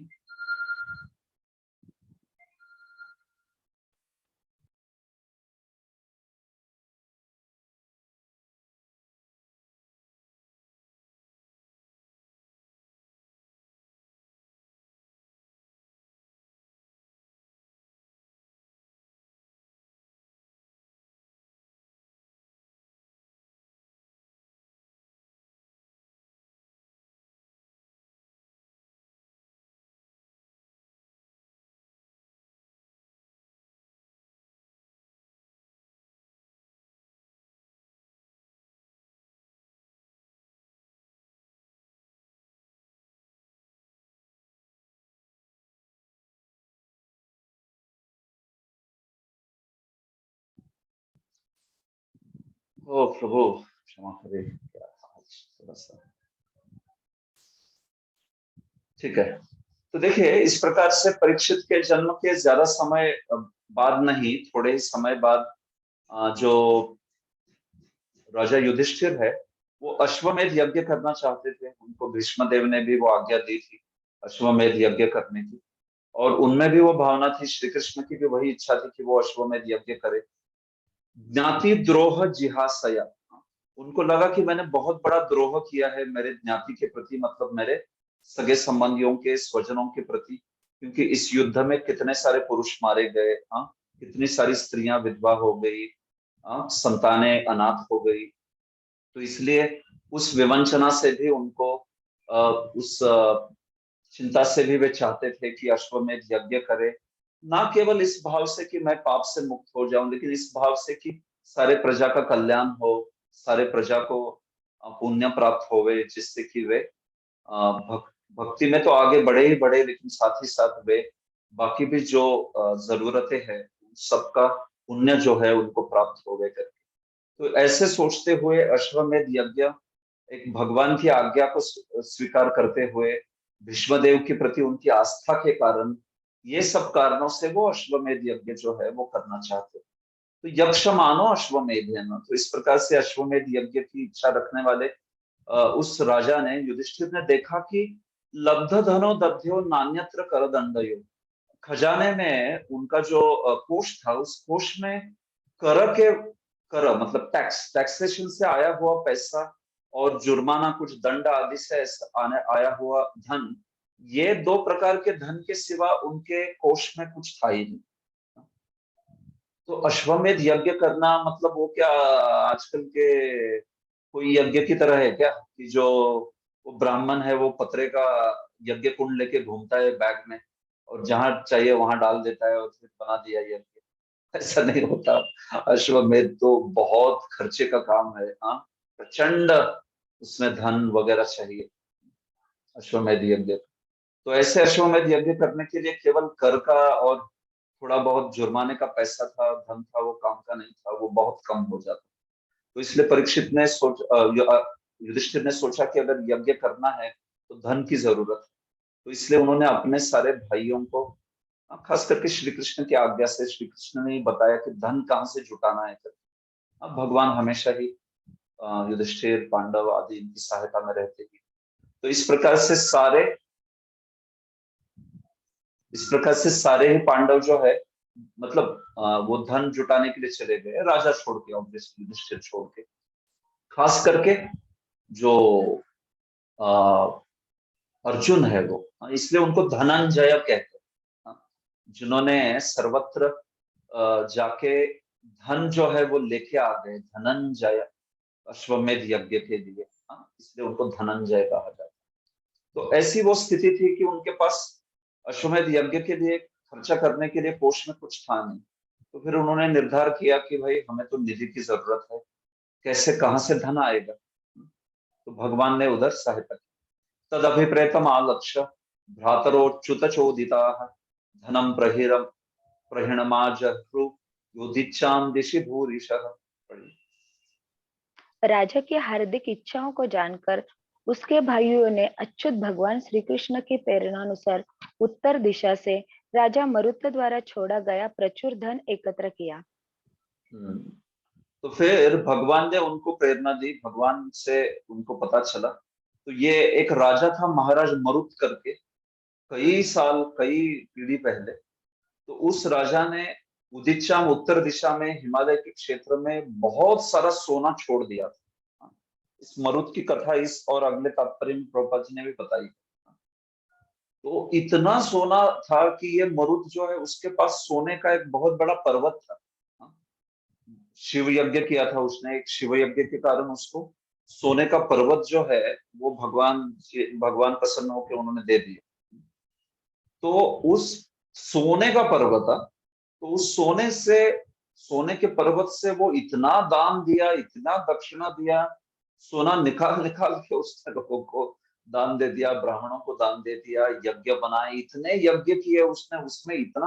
अभी आप सोचिए जिसके पास सोने का पर्वत हो वो क्या नहीं कर सकता, लेकिन हाँ, और वो था भी वैसे गुणों वाला, दानी था बहुत। तो उसने समस्त देवताओं को प्रसन्न कर लिया, ब्राह्मणों को, विप्रों को, वैष्णवों को, सबको अपनी सेवा से बहुत प्रसन्न कर लिया मरुत। ऐसे तो यह मरुत के बारे में वर्णन आता है महाभारत में, प्रभुपाद जी ने भी अपने तात्पर्य में दिया है। आप देखिए कि प्रतिदिन यज्ञ समाप्त होने के बाद उस बाद उसके दरबार में, महल में इंद्र, चंद्र, बृहस्पति ये तक आया करते थे। हाँ, ऐसे देवता स्वयं प्रकट होते थे। ऐसे हर कोई यज्ञ में देवता नहीं प्रकट होते, कुछ कुछ विशेष व्यक्ति है तो उसके यज्ञ का भाग लेने के लिए स्वयं प्रकट होते हैं देवता। तो इस व्यक्ति के केस में, मरुत के केस में भी देवता स्वयं प्रकट होते हैं। ऐसे तो वो उसने इतना बड़ा यज्ञ किया, तो फिर उसके पश्चात वो यज्ञ आदि होने के बाद वो जो यज्ञ में इतना सोना उसने ब्राह्मणों को दान में दे दिया, और सब कुछ सोने का था वहां पे, फर्नीचर सोने का, वो सारे महोत्सव में प्लेट सोने की, कप सोने के, ग्लास सोने के, सब सोने का था। तो फिर वो जो सुवर्ण भूषित सब कुछ था ना, ब्राह्मण लोगों ने इतना दान मिला था, जाते वक्त वो सोने की जो प्लेटें वगैरह थी ना, सोने का प्लेट, सोने का कप, सोने के ग्लास, सब डस्टबिन में फेंक दिए उधर। हाँ, जैसे हम लोग कागज के प्लेट फेंकते हैं ना, थर्माकोल की, कागज की, सुपारी प्लेट फेंकते हैं, वैसे वे लोगों ने सोने की प्लेटें फेंक दी, बड़ी बड़ी बर्तन फेंक दिए, यज्ञ के विधि के कलश फेंक दिए, यज्ञ के विधि के कुंड, यज्ञ कुंड में जो और भी अन्य अन्य अन्य चीजें थी जो सुशोभित करने के लिए थे, इतना सोना था, वो सब उधर फेंक के ब्राह्मण चले गए, अपने पास जितना खुद ले सकते थे उतना लेके चले गए, बस। तो वो सोना कई पीढ़ियां उधर ही पड़ा रहा, इसने लिया नहीं, वो हिमालय के क्षेत्र में था। तो भगवान ने बताया कि वो आप वहां जाओ, पांडवों को बताया, और वहां से सोना लेके आओ, ये आपके धन की यहाँ पे पूर्ति हो जाएगी, ऐसे कर। हाँ, तो लोग भी इतने महान थे। देखिए आजकल अगर पता चलता था ऐसा सोना पड़ा है कहीं पे, तो आप सोचो क्या होता था। हाँ, वो सोने के लिए युद्ध होते थे, युद्ध सब, कहाँ पे सोना पड़ा है इधर, कहीं पे लोगों को थोड़ा आशंका भी आता है, सोने की खान है तो आपको पता है कितना लोग उसमें खुदाई करते हैं, भयंकर। तो ये बात है। ये तो ऐसा ही है, जो मरुत राजा था, वो मरुत राजा ने छोड़ा हुआ सोना जो है सारा, वो सोना भगवान ने कहा कि जाके लेके आइए, और फिर आप जो है इस यज्ञ को कर सकते। तो इस प्रकार से तो ये मरुत की कथा है, प्रभुपाद जी ने विस्तार से बताइए इस परिच्छेद में। आप देखिए, हाँ वैसे मेन पॉइंट तो मैंने बता ही दिया, ये मरुत के द्वारा छोड़े गए सोने के द्वारा यज्ञ करना है, ये मुद्दा। तेन संभृत संभारो धर्मपुत्रो युधिष्ठिरः वाजिभी वाजिमेधे स्त्रिभिर्गीतो यज्ञ संयजत हरि। उस धन से राजा 3 अश्वमेध यज्ञों के लिए सामग्री उपलब्ध, रघु जी थोड़ा नीचे कीजिए प्लीज। उस धन से राजा 3 अश्वमेध यज्ञों के लिए सामग्री उपलब्ध कर सके। कुरुक्षेत्र के युद्ध के पश्चात अत्यंत भयभीत पुण्यात्मा राजा युधिष्ठिर ने इस प्रकार भगवान श्री हरि को प्रसन्न किया। ठीक है, तो देखिए, तो तेन संभृत संभारो, तो उस सारे यज्ञ के मतलब लिए जो सामग्री चाहिए थी, तो उस सोने से, वो जो सोना लेके आए वहां से भर भर के सारे पांडव आदि, तो उससे ये सारी सामग्री अश्वमेध यज्ञ की जो है वो पूरी तरह से उसकी पूर्ति हो पाई। तो इस प्रकार से बड़े आनंद से युधिष्ठिर ने 3 अश्वमेध यज्ञ किए। हाँ, वाजिमेधे, वाजिमेध मतलब अश्वमेध। हाँ, तो ऐसे 3 यज्ञ किए, और तीनों यज्ञों के द्वारा भगवान हरि की आराधना की। हाँ, यज्ञ विधि मतलब वो यज्ञ विधि अश्वमेध किसके लिए कर रहे हैं, वो तो भगवान की आराधना करके ही कर रहे हैं ना, कोई देवता की आराधना नहीं है उसमें, अश्वमेध में। भगवान श्री कृष्ण की, विष्णु की ही आराधना कर रहे हैं। देवता के लिए कोई दिया भी जा रहा है उसमें भाग, तो वो राजा युधिष्ठिर देवताओं को भगवान के अंग करके देखता था। हाँ, देवा नारायणा नारायणं गजा कहते हैं, जो नारायण है उनके अंगों से उत्पन्न देवता माने जाते हैं। तो वो युधिष्ठिर, भरत महाराज, ये लोग जब यज्ञ करते हैं तो उनका भाव ऐसा रहे, उसमें कोई कर्मकांड का भाव नहीं। लेकिन क्योंकि वो विधि है, उस प्रकार का विधि, यज्ञ का एक राजा के लिए निहित है, तो इसलिए वो जो है वो यज्ञ विधि जो है वो किए। तो ऐसे 3 अश्वमेध यज्ञ के द्वारा उन्होंने भगवान हरि को समयजत बहुत अच्छे से प्रसन्न किया। भगवान हरि का यहाँ पर इस प्रकार से आराधना जो है वो की उन्होंने। तो भयभीत क्यों होते हैं वो, प्रभुपाद जी बताते हैं। महाराज युधिष्ठिर विश्व के आदर्श एवं विख्यात पुण्यात्मा राजा थे, फिर भी वे कुरुक्षेत्र युद्ध के समापन पर अत्यधिक भयभीत थे, क्योंकि इस युद्ध में बड़ी मात्रा में नरसंहार हुआ और यह सब उन्हें सिंहासन पर आरूढ़ करने हेतु गया। तो उनको ऐसा लगता था कि क्योंकि केवल उनको राजा बनाने के लिए कितना नरसंहार हुआ, हाँ? क्योंकि वो तो कभी बनना ही नहीं चाहते थे, भगवान उनको बनाना चाहते, इसलिए उनको ये भय भी था हृदय में कि मेरी वजह से कितना नरसंहार हुआ। तो देखिए फिर से बता रहा हूं मैं, उनको ये पाप के फल का भय नहीं था, उनको उनके द्वारा कितना अत्याचार हुआ लोगों पर ये भय था। ये उनको बहुत बुरा लगता था कि इतने सारे क्षत्रिय मारे गए। तो ये सहृदयता है वास्तविक युधिष्ठिर। कभी कभी युधिष्ठिर को बहुत सारे लोग बहुत अलग प्रकार से उनका प्रदर्शन करते हैं। महाराष्ट्र में भी कई किताबें हैं, कुछ नाटक है, जिसमें इस प्रकार से मैंने देखा कि युधिष्ठिर का बहुत ही गलत प्रदर्शन किया है, प्रस्तुतिकरण किया है। युधिष्ठिर को एकदम ऐसा कोई शांति प्रिय और जिसको कोई लड़ाई नहीं चाहिए, जो लड़ाई से डरता है, इस प्रकार से दिखाते हैं, लेकिन ऐसे नहीं थे युधिष्ठिर। मुद्दा था कि उनको, वो सहृदयी व्यक्ति थे, उनको क्या करे फिर, वो तो सहृदय व्यक्ति को हमेशा वैसे ही लगेगा ना। लेकिन एक्चुअली भगवान तो इतना प्रेम था युधिष्ठिर पर, आप जानते हो, किसी का नहीं सुनेंगे तो भी भगवान युधिष्ठिर का सुनते ही थे। ये बात है। तो इसलिए ऐसे वो युधिष्ठिर जो है वो भयभीत थे कि उनसे लोगों पर इतना अत्याचार हुआ। तो इसलिए भीष्म के प्रति आस्था से जिन्होंने आज्ञा दी थी, अश्वमेध यज्ञ की, भगवान ने आज्ञा दी थी, लोगों का कल्याण, ये सारे विचार से उन्होंने अश्वमेध यज्ञ किया। इस प्रकार से देखो प्रभुपाद जी यहाँ पे बताते, क्योंकि विद्वान ब्राह्मण महाराज मरुद द्वारा दान दिया गया समस्त सोना अपने साथ नहीं ले जा सके थे, अतएव दान में प्राप्त बहुत सा सोना वे वही छोड़ गए। तो वो उसी सोने को लेके वो जो है यज्ञ आदि हुआ। ये बात है। सोना वगैरह आप जानते हो, उसको कभी आ, अपवित्र नहीं माना जाता, गलिच्छ नहीं होता है, वो शुद्ध ही माना जाता है। विषादपि अमृतम द्रव्यम, तो वैसे ही किया, वैसे ही कहा है कि सोना जो है वो सोना कहीं से भी उठा लीजिए आप, हाँ, उठा लीजिए मतलब चुरा लीजिए, ऐसे नहीं बोलता। मतलब सोना जो है बेकार नहीं माना जाता, अपवित्र नहीं माना जाता, वो जो है उसको उठा के जिसका है उसको दे देना चाहिए, या जो भी है भगवान के लिए दे रहे तो दे देना चाहिए, ये बात है। ठीक है। तो इस प्रकार से इस सोने को लेके परीक्षित ने उनको अपना जो अश्वमेध यज्ञ का जो इच्छा है उसको पूर्ण किया। ये सब भगवान की ही योजना से इस प्रकार से ये यज्ञ जो है संपन्न हुए। प्रभुपाद जी कहते हैं हमें महाराज युधिष्ठिर के कर्मों से शिक्षा ग्रहण करनी चाहिए। वे युद्ध स्थल में घटित पापों से भयातुर थे, अतएव वो परम पुरुष को प्रसन्न करना चाहते।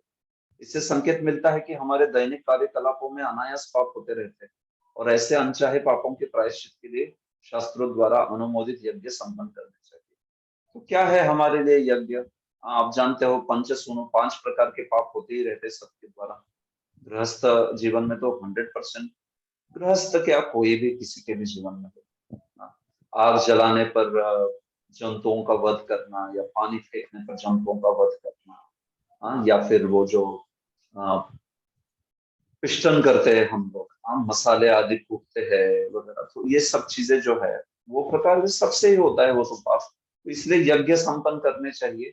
इसलिए 5 प्रकार के यज्ञ बोले हैं मनु के द्वारा, 5 प्रकार के पापों के लिए। लेकिन जो भक्ति को स्वीकार करते हैं हम लोग संकीर्तन यज्ञ करते हैं, तो उस संकीर्तन यज्ञ द्वारा वो 5 पंच सुनो जो है 500 प्रकार के पाप जो है वो धुल जाते हैं। ये बात है। नहीं तो वैदिक काल में वो 5 यज्ञ करने पड़ते थे, हाँ, नृ यज्ञ, भूत यज्ञ, और वो विप्र यज्ञ, वो इस प्रकार के सारे। ठीक है। तो प्रभुपाद जी ने बड़ा विस्तार का तात्पर्य लिखा है, पर्पस वही है, ये बताना चाहते हैं कि संकीर्तन यज्ञ यही यज्ञ आज की घड़ी है। हाँ, ऐसे। आहुतो भगवान राज्ञा याजयित्वा द्विजय नृपम उवाच कतिचिन्मासान् सुहृदां प्रिय काम्यया। Yes. महाराज युधिष्ठिर द्वारा यज्ञ में आमंत्रित होकर भगवान श्री कृष्ण ने इस बात का ध्यान रखा कि ये समस्त यज्ञ योग्य द्विज ब्राह्मणों द्वारा संपन्न कराए जाए। तत्पश्चात संबंधियों की प्रसन्नता के लिए श्री भगवान वहां कुछ महीने रुके। देखिए, जब यज्ञ कर रहे थे अश्वमेध, परीक्षित के जन्म के वक्त तो भगवान वहां पे थे नहीं, लेकिन भगवान को पता चला बाद में। लेकिन बाद में यज्ञ जब करने थे तब भगवान को बुलाया, द्वारका से आए। ठीक है, भगवान जो है द्वारका से आए और वहां पे फिर कुछ महीने रहे फिर से। क्योंकि आप जानते हैं भगवान तो जा चुके थे ऑलरेडी, उधर द्वारका में उनका आगमन वगैरह हम सीख चुके। तो अश्वमेध यज्ञ के वक्त फिर से बुलाया युधिष्ठिर महाराज ने। तो फिर भगवान आए, तीनों के तीन अश्वमेध यज्ञ उनकी अध्यक्षता में संपन्न हुए। क्योंकि भगवान तो क्या है, हर चीज सर्वज्ञ है, हर चीज जानते। तो सारे ब्राह्मणों को वगैरह भगवान ने उचित व्यवस्था करके उनको मार्गदर्शन करके ये तीन यज्ञ जो है संपन्न करवाए बढ़िया से। ऐसे तो इसके लिए भगवान आए वहां पे और फिर कुछ महीने रुके भी। ये बात जो है बोली जा रही।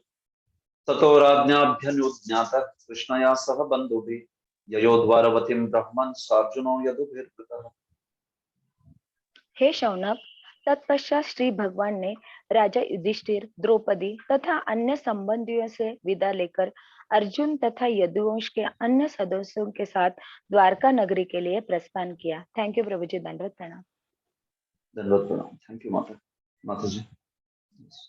ततो राज्ञाभ्यनुज्ञातः, तो उसके बाद में राजा से अनुज्ञा लेके, उनसे अनुमति लेके कृष्ण या सह बंधु भी, भगवान जो है फिर द्वारवती मतलब द्वारका को वापिस चले गए। द्रौपदी से, राजा से, पांडवों से सबसे विदाई, सबसे अनुमति जो है वो लेके अर्जुन के साथ, अर्जुन चले गए उस वक्त भगवान को द्वारका में ड्रॉप करने चले गए अर्जुन जो है। तो अर्जुन के साथ और कुछ यदुओं के साथ भगवान जो है, सात्विक आदि उनके वे मित्र, तो उनके साथ भगवान जो है वे सब चले गए वापस द्वारका यज्ञ पश्चात होने के बाद। यज्ञ पश्चात मतलब यज्ञ संपन्न होने के पश्चात। इस प्रकार श्रीमद् भागवत के प्रथम स्कंद के अंतर्गत सम्राट परीक्षित का जन्म नाम 12वें अध्याय के भक्ति वेदांत। ओके, जस्ट एक मिनट में आता हूँ।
हरे कृष्णा। तो हमारा इस यूनिट का सिलेबस खत्म हो गया है। ठीक है, 12वां अध्याय पूर्ण। तो शायद ही मैंने पहली बार कोई यूनिट में पूरा समय के साथ पूरा किया होगा, लेकिन नहीं, मुझे नहीं लगता इतना जो दिए हुए है उतने समय में पूरा किया। शायद ये पहला ट्रैक रिकॉर्ड मेरा तो खराब है। तो ठीक है, इस पे किसी को कुछ पूछना है? देखिए, इसके बाद में मुझे दो चीजें कहनी है, 5-7 मिनट लगेंगे, उसको ज्यादा नहीं। वो जो ओपन बुक का है वो बताना है मुझे कुछ। तो ओपन बुक के रिजल्ट सब कंपाइल हो रहे हैं, चेकिंग हो चुका है, क्लोज बुक भी। तो शायद आपको कल क्लोज बुक के रिजल्ट्स, कल तो श्योर में मिल ही जाएंगे, और परसों ओपन बुक के रिजल्ट भी डिक्लेयर हो गए। चेकिंग तो हो चुका है, बस कंपाइलेशन चल रहा है उसका सारा ही, सबके नाम और शीट बना के सब रिजल्ट जो है। तो शायद कल जो है डिस्प्ले होगा सीबीए और परसों डिस्प्ले होगा ओपी, तीनों भी यूनिट्स के सारे ही रिजल्ट्स। ठीक है, ओके प्रभु, कुछ प्रश्न है तो पूछिए, 5-7 मिनट में कुछ प्रश्नोत्तर करूंगा। महायोगी प्रभु। हाँ प्रभु, मेरा क्वेश्चन था कि सोने को पवित्र माना जाता है, तो कली का वास्तव सोने में होता है, ऐसा शास्त्र में हाँ, मैं पवित्र सत्य? इस एंगल से पवित्र बोल रहा था प्रभु, कि कोई कहेगा कि अरे ये कचरे में पड़ा हुआ सोना कैसे ले लिए, हम्म? और फिर उसको यज्ञ के यज्ञ के साधनों की पूर्ति करने के लिए यूज किया जा रहा है, ये क्या बात हुई? हाँ, यूजुअली डस्टबिन में कोई चीज कूड़ेदान में फेंकी गई है तो हम लोग उसको यज्ञ में प्रयुक्त करने के लिए कभी यूज नहीं करेंगे, लेकिन वैसा नहीं होता है। सोने का, हाँ, सोने का स्पेशली वैसा नहीं, उसको यूज किया जा सकता है। मुद्दा क्या था कि वो इस प्रकार से फिर से दोबारा प्रयुक्त किया जा सकता है। अभी उस सोने में कलयुग का वो जो कली निग्रह, कली का कलह वाला गुण है, वो तो बात है ना, क्यों नहीं? वो तो अपने में वो परेशानी है ही उसकी। लेकिन वो जो आ, कली का गुण है, वो तो उसका प्रभाव बता रहा है कि अगर सोना किसी के पास है तो ये इस गुण को याद रखना चाहिए। हाँ? तो वो पवित्रता हम लोग उसके यूसेज के, पवित्रता उसको उपयोग कर सकते हैं कि नहीं, उस अनुशंस से बोलते हैं। बाकी उसके अपने कुछ दुर्गुण है, वो तो दूसरा मुद्दा हो। ठीक है। ओके, थैंक यू प्रभु जी। रा, राधिका रुचि माता जी। हरि बोल प्रभु जी, दंडवत प्रणाम। प्रभु जी, धन्यवाद। आपने बताया कि परीक्षित महाराज 10वें महीने में बाहर गर्भ से निकले, तो उसका ये कारण भी है कि वो नक्षत्र और ये सब सही स्थिति में नहीं थे, और या फिर वो महान, मतलब उनमें सर्वगुण संपन्न थे, इसकी वजह से, या फिर कि कोई और कारण है? नहीं देखिए, ऐसे कुछ बहुत कारण बोला नहीं है कि 9 महीने का बालक होता है जो 9 महीने में आता है बाहर, तो वो 9 महीने की जगह 10 महीना है। तो बहुत कुछ ऐसा, मतलब उसमें बहुत विलंब कर लिया किसी चीज के लिए, वो रुके थे, ऐसा कुछ वहां पे बोला नहीं है। शास्त्र में ऐसा बताया नहीं। ठीक है भाई, 10 महीने का बालक था, माता के गर्भ से अभी भी बाहर नहीं आया था, तब उसके ऊपर अश्वत्थामा के द्वारा प्रहार हुआ और भगवान ने तब बचाया, ऐसे कहा। लेकिन शास्त्र में आपको उदाहरण मिलेंगे ऐसे कि 10 महीने बाद बच्चा बाहर आता है, 12 महीने बाद आता है। ये टिपिकली ये नंबर्स दिखते हैं। 9 महीना, तो जैसे प्रीमैच्योर बेबी है, वैसे ये थोड़ी सी क्या कहेंगे, एक्स्ट्रा मैच्योर बेबी टाइप। मतलब 9 महीने से ज्यादा, 10 महीना बालक पेट में है या 12 महीना है, वो तो शुकदेव 12 साल रहे या 16 साल रहे, वो तो एक्सेप्शनल हो गया, वो कुछ विशेष उसका कारण है। लेकिन इन जनरल 9 महीना 10 महीना ये दिखाई पड़ता है।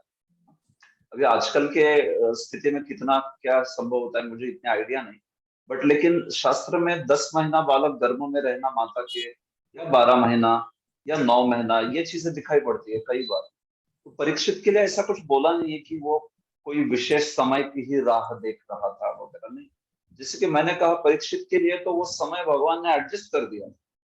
एक्चुअली वो समय के प्रभाव से जन्म नहीं ले रहे, उनके जन्म के हिसाब से समय जो है एडजस्ट किया गया, ये बात है। ओके तो प्रभु। मुद्दा यहाँ पे यही है कि ऐसा वो बालक 10 महीना रहा भगवान के। अभी कोई कह सकता है कि शायद भगवान को ऐसी लीला करनी थी, उनकी रक्षा की वगैरह, हाँ, ये कह सकता है, लेकिन मुद्दा यही है कि बालक 10 महीने का था और तब ये लीला हुई, ये बात। ओके प्रभु जी, थैंक यू प्रभु जी। हरे कृष्णा प्रभु जी। हाँ, यस, श्रुतकीर्ति माता जी, आप हाथ खड़ा नहीं करती, क्या बात है? आपको वो कंप्यूटर का शायद पता नहीं, वो हाथ कैसे खड़ा करते? प्रॉब्लम? पता नहीं हाँ वो बोलिए प्रभु। बोलिए, हाँ बोलिए। प्रभु जी, युधिष्ठिर महाराज ने जो 3 अश्वमेध यज्ञ किए ना, हम्म, हाँ बोलिए। हाँ, युधिष्ठिर महाराज ने 3 अश्वमेध यज्ञ नरसंहार की वजह से किया कि पाप के भय से किया था। आपने एक बार ऐसे बोला कि पाप का भय नहीं था उनको, और यहाँ प्रभुपाद ने स्पष्ट लिखा कि पापों से छुटकारा पाने के लिए उन्होंने 3 अश्वमेध यज्ञ किया। देखिए, मुद्दा वही है ना कि प्रभुपाद जी एक जनरल अंडरस्टैंडिंग दे रहे हैं यहाँ पर, हाँ, कि पापों का, अभी अश्वमेध यज्ञ करेंगे तो पापों से छुटकारा होगा ही होगा। लेकिन क्या उनका वही प्रयोजन था एकमात्र? वो क्या सिर्फ पाप से डर रहे थे क्या? वो तो एक कारण है कि उससे पाप भी चला जाएगा, जनता का कल्याण हो जाएगा। लेकिन ये जो बाकी कारण है वो आचार्य ने समझा है। किसने समझा है? जीव गोस्वामी ने। हाँ, देखिए जीव गोस्वामी की टीका से मैं आपको दिखा देता हूँ सीधा, ताकि आपको पता चलेगा कि ये कहाँ से रेफरेंस जो है वो बोला जा रहा है। एक मिनट। तो मुद्दा क्या है, प्रभुपाद जी ने उसमें से खास करके पाप का वहां पे विनाश होगा, पाप के फल का, अश्वमेध के यज्ञ का, उस मुद्दे पर वहां पे जोर दिया है। लेकिन क्या उनका वही एकमात्र इच्छा थी? नहीं नहीं नहीं। हाँ, जीव गोस्वामी बताते हैं, देखिए शेयर स्क्रीन करता हूँ।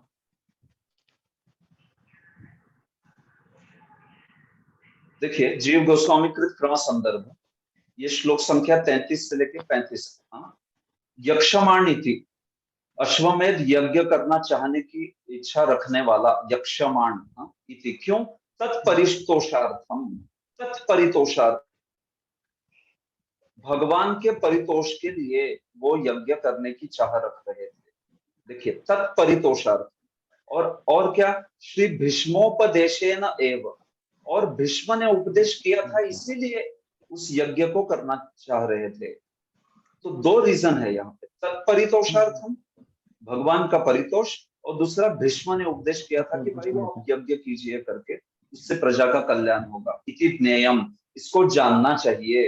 अन्यथा भीष्म अपनी अनास्था स्यात्, नहीं तो फिर भीष्म के प्रति भी वो अनास्था हो जाती थी कि अरे भीष्म ने उपदेश किया कि अश्वमेध यज्ञ करो तो भी मैंने नहीं किया, ऐसी अनास्था हो जाती थी। समझ गए आप अभी? हाँ हाँ बराबर है प्रभु जी। हाँ हाँ थैंक यू प्रभु जी। तो उस यज्ञ के करने से पाप का नाश भी होगा, वो तो उसका एडिशनल बेनिफिट आप कह सकते हो, वो भी होने वाला है। इस प्रकार से ठीक है। महावीर प्रभु, वो महाराज शिवी शुद्ध भक्त की कैटेगरी में आते हैं क्या? नहीं, शिबी जो है उनकी शुद्ध भक्ति के बारे में बोला नहीं है। हाँ, लेकिन शिबी जो है उनको उदार राजा जो है वो माना गया है। हाँ, तो मुझे 9वें स्कंद में रेफरेंस याद नहीं आ रहा है, मैं भी एक बार मैं चेक करता हूँ। 9वें स्कंद में उनका वर्णन आता है। लेकिन जहां तक शिबी की बात है, उनके उदारता, उनके शरण्य के प्रति उनका पालकता का स्वभाव जो है वो गुणगान किया जाता है। हाँ, उनकी शुद्ध भक्ति का गुणगान, जैसे मानिए अन्य व्यक्ति के बारे में ययाति हो या इनके बारे में आगे चल के बोला गया है, लेकिन शिबी के बारे में वैसा मेरे स्मरण में नहीं है। तो भी एक बार मैं 9वें स्कंद में देखता हूँ, कोई कुछ टीका में वैसा लिखा है। ओके बोलिए। ओके, सनातन गोविंद प्रभु। प्रभु 35 श्लोक के पर्पट में प्रभुपाद बताते हैं ना कि हॉर्स सैक्रिफाइस और cow sacrifice perform this animals offered for the yajna were rejuvenated to a new span of life by the transcendental power। तो ये हम लोगों को कैसे समझाया कि दिस इज नॉट, लोग ये स्पेसिफिक एग्जांपल लेके कहते कि वेदिका में भी यज्ञ होते थे, काऊ की बलि दी जाती थी और हॉर्स की फिर उसका फिर यज्ञ शिष्ट करके वो खा सकते।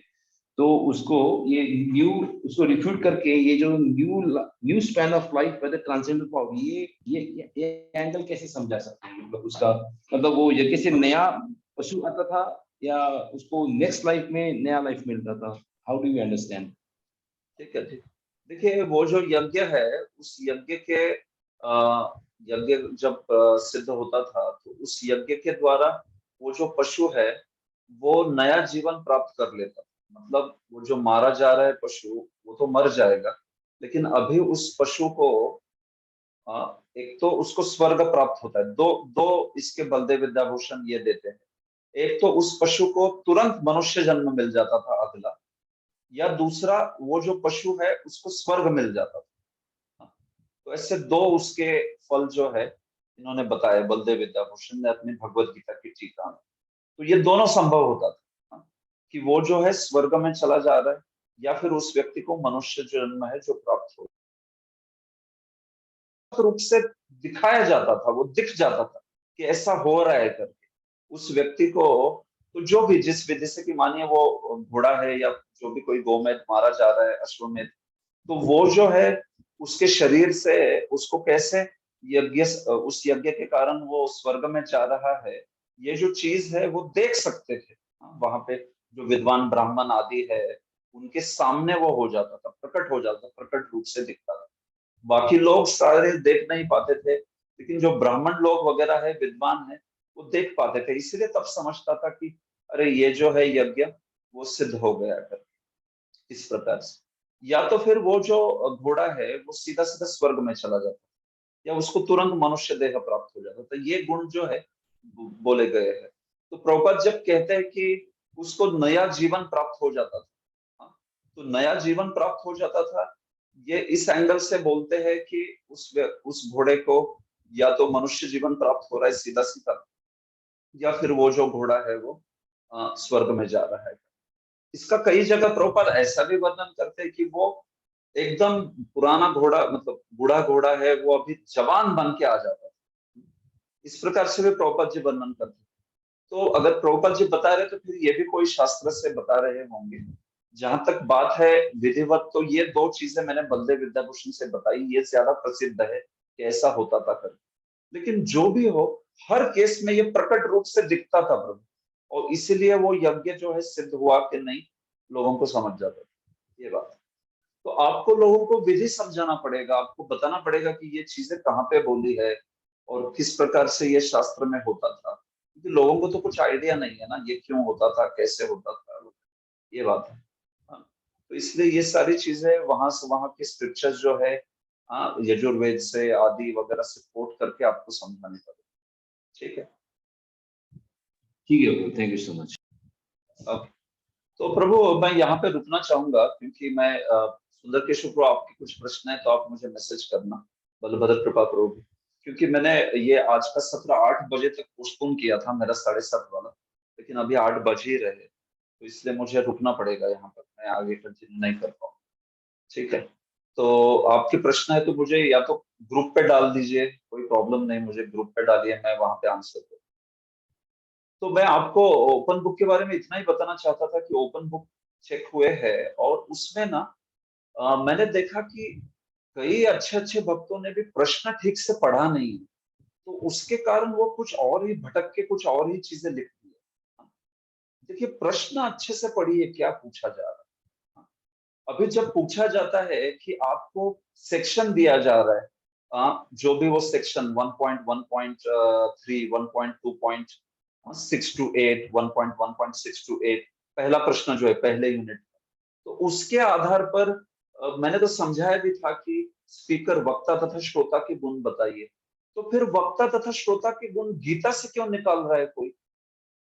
गीता से निकाल के वहां पे लिखे है किसने? चैतन्य चरितामृत से निकाल के लिखे हैं, लेकिन वो जो सेक्शन बोला है ना, उससे ही नहीं लिखे। तो अरे भाई, आपको तो पूछा जा रहा है ना कि कहाँ से निकालने हैं वो गुण, तो वक्ता और श्रोता के गुण उस सेक्शन के आधार पे निकालने थे। तो भक्तों ने कहाँ कहाँ से निकाले हैं वो, लेकिन वो सेक्शन नहीं निकाले। तो जिन्होंने उस सेक्शन के आधार पे निकाला है उनको मार्क्स मिले हैं। आपने यहाँ वहां जनरल नॉलेज से लिख दिया तो आपको मार्क्स नहीं मिलेंगे, सिंपल सी बात है। तो अच्छे अच्छे वक्तों से भी ये गलती हो गई है कि कहाँ से ले दिया रेफरेंसेस। अरे आपको जो सेक्शन बोला है उसके आधार पे देना है ना भाई, वो तो आपने छोड़ ही दिया सेक्शन और दूसरा लिखते बैठे सब। और कई भक्तों ने जिन्होंने प्रश्न अच्छे से नोट किया, समझा, उन्होंने इतना बढ़िया लिखा है कि उनको 75-80% तक मार्क्स मिले। एक्चुअली यूजुअली इतने मार्क्स मिलते नहीं है किसी को, हाँ एटलीस्ट मैं चेक करता हूँ तो बिल्कुल नहीं मिलते किसी को। लेकिन कुछ कुछ भक्तों ने इतने अच्छे लिखे हैं, एटलीस्ट मैं कहूंगा कि 75+ वगैरह, मतलब काफी अच्छे मार्क्स हो ओपन बुक। हाँ, तो ऐसे भी मार्क्स मिले। बाकी कुछ पास हुए, कुछ धड़ाधड़ फेल भी हो गए, क्योंकि समझा नहीं है उनको कुछ भी, तो इसलिए वो फेल हो गए, उनको रीराइट करना पड़ेगा वो ऐसे फिर से। क्योंकि जो पूछा है, मैंने समय दिया था, मैंने क्वेश्चन भी समझाया था, उसके बाद भी आप लिखोगे नहीं तो हद हो गई फिर, ये लिखना है। ठीक है, तो आगे भी जब मैं रिजल्ट शेयर करूंगा तो और कुछ चीजें बताऊंगा, लेकिन ये मेन। अच्छा, रेफरेंसेस देने हैं तो रेफरेंसेस ही नहीं दिए। आपको बोला है ना कि संदर्भ देने हैं, तो सब कुछ लिख दिया, क्वालिफिकेशन, एक भी संदर्भ नहीं दिया कि कौन सा शब्द है वो, कृति भी, शुश्रूषु, हाँ, स्निग्धः, ये सब रेफरेंसेस हो गए, कौन से श्लोक से कौन सा शब्द, ऐसा कुछ नहीं लिखा है, बस लिख दिया धड़ा क्वालिफिकेशन। तो उसमें फिर ये जो रेफरेंसेस के मार्क्स है वो चले गए। फेल तो नहीं होगा कोई ऐसे इसमें, बट रेफरेंसेस के मार्क्स थे ना अपने कुछ, वो चले गए ना फिर, क्योंकि कुछ भी रेफरेंस नहीं दिया। तो आपको समझना चाहिए ये सब चीजें, हाँ, कि जो बोला है उसको गहराई से समझ के वही लिखिए। और मैंने बात बताई है, भागवत से रेफरेंस देने हैं, ये गीता से, चैतन्य चरितामृत से, वेदांत सूत्र से, ये एडिशनली देने हैं तो दीजिए, लेकिन मेन रेफरेंस भागवत से, याद रखिए कभी, मेन रेफरेंस भागवत से आना चाहिए। और अगर आपको सेक्शन दिया जा रहा है फिर तो वो सेक्शन से ही आना चाहिए वो रेफरेंस। हाँ, बाकी अन्यत्र एडिशनल लिखा तो मुझे प्रॉब्लम नहीं है, लेकिन वो सेक्शन छोड़ के बाकी सब जगह के रेफरेंस लिख के क्या फायदा, वो तो पूछा ही नहीं है उधर, पूछा था उस सेक्शन के आधार।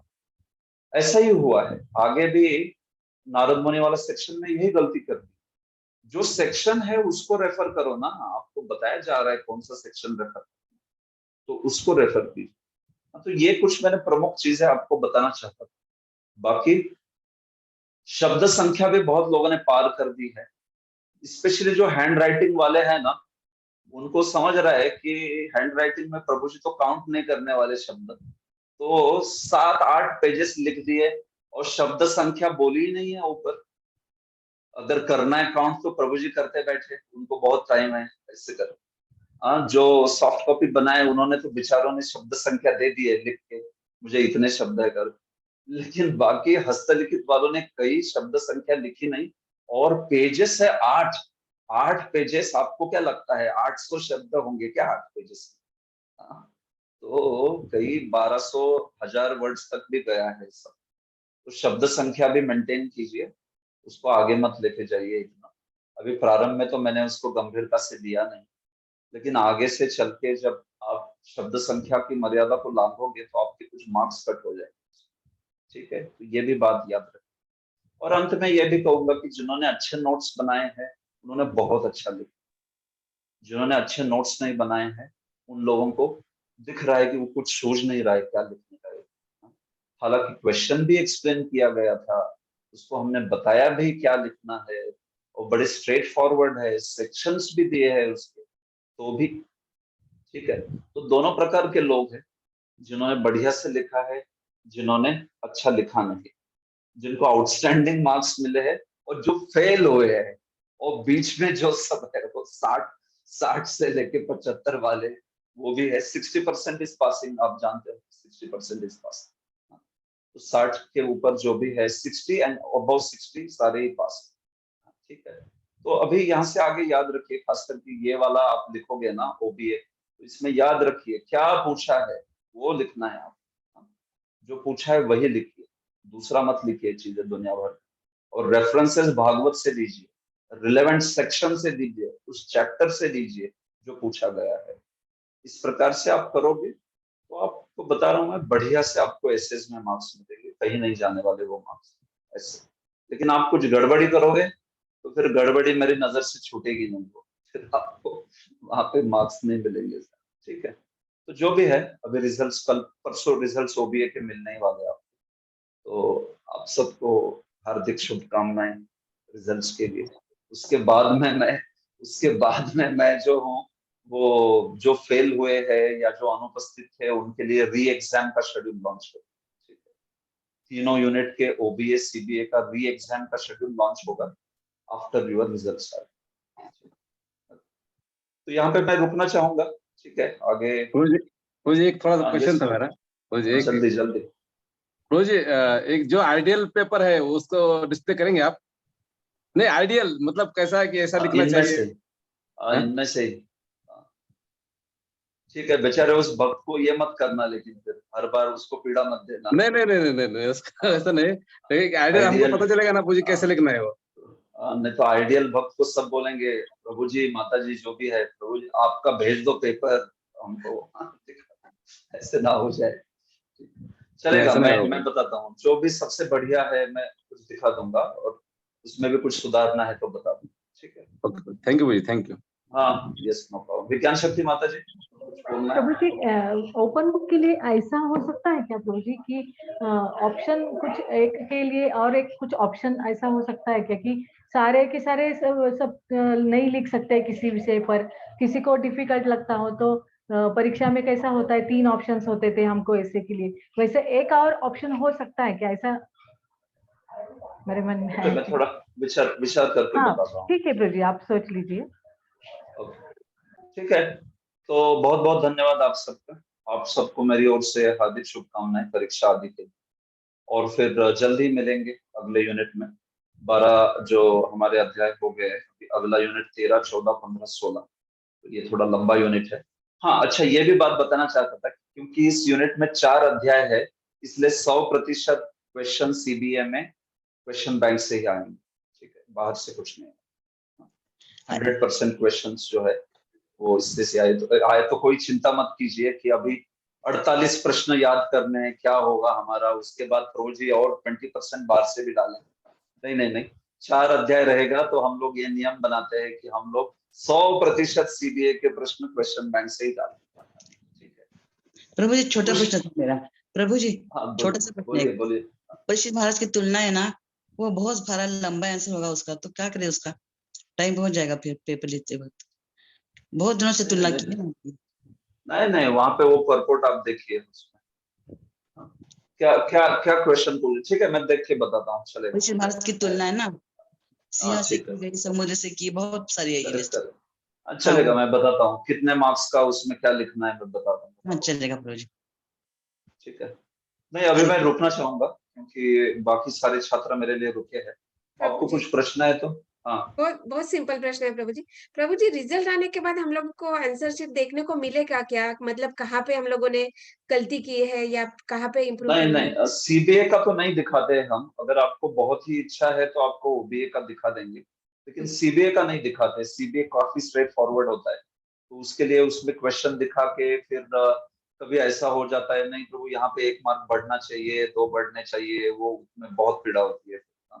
तो सीबीए क्वेश्चन बैंक पहले से दी गई है, आपको पता भी है उसके उत्तर क्या है, तो इसलिए उसको हम लोग दिखाते नहीं है पेपर फिर से। लेकिन किसी को बहुत ही लगता है कि मुझे 100 मिलने चाहिए थे और कितने मिले, 10 मिले, तो वो रिवैल्यूएशन के लिए डाल सकता है, कोई प्रॉब्लम नहीं। नहीं नहीं, उस रिवैल्यूएशन के लिए हिसाब से नहीं प्रभु जी, उस हिसाब से नहीं, मतलब कहाँ पे रेफरेंस कैसे देना इंप्रूव है, करना है, कहाँ से शुरुआत रेफरेंस के कुछ देना कहाँ ओबीए, है।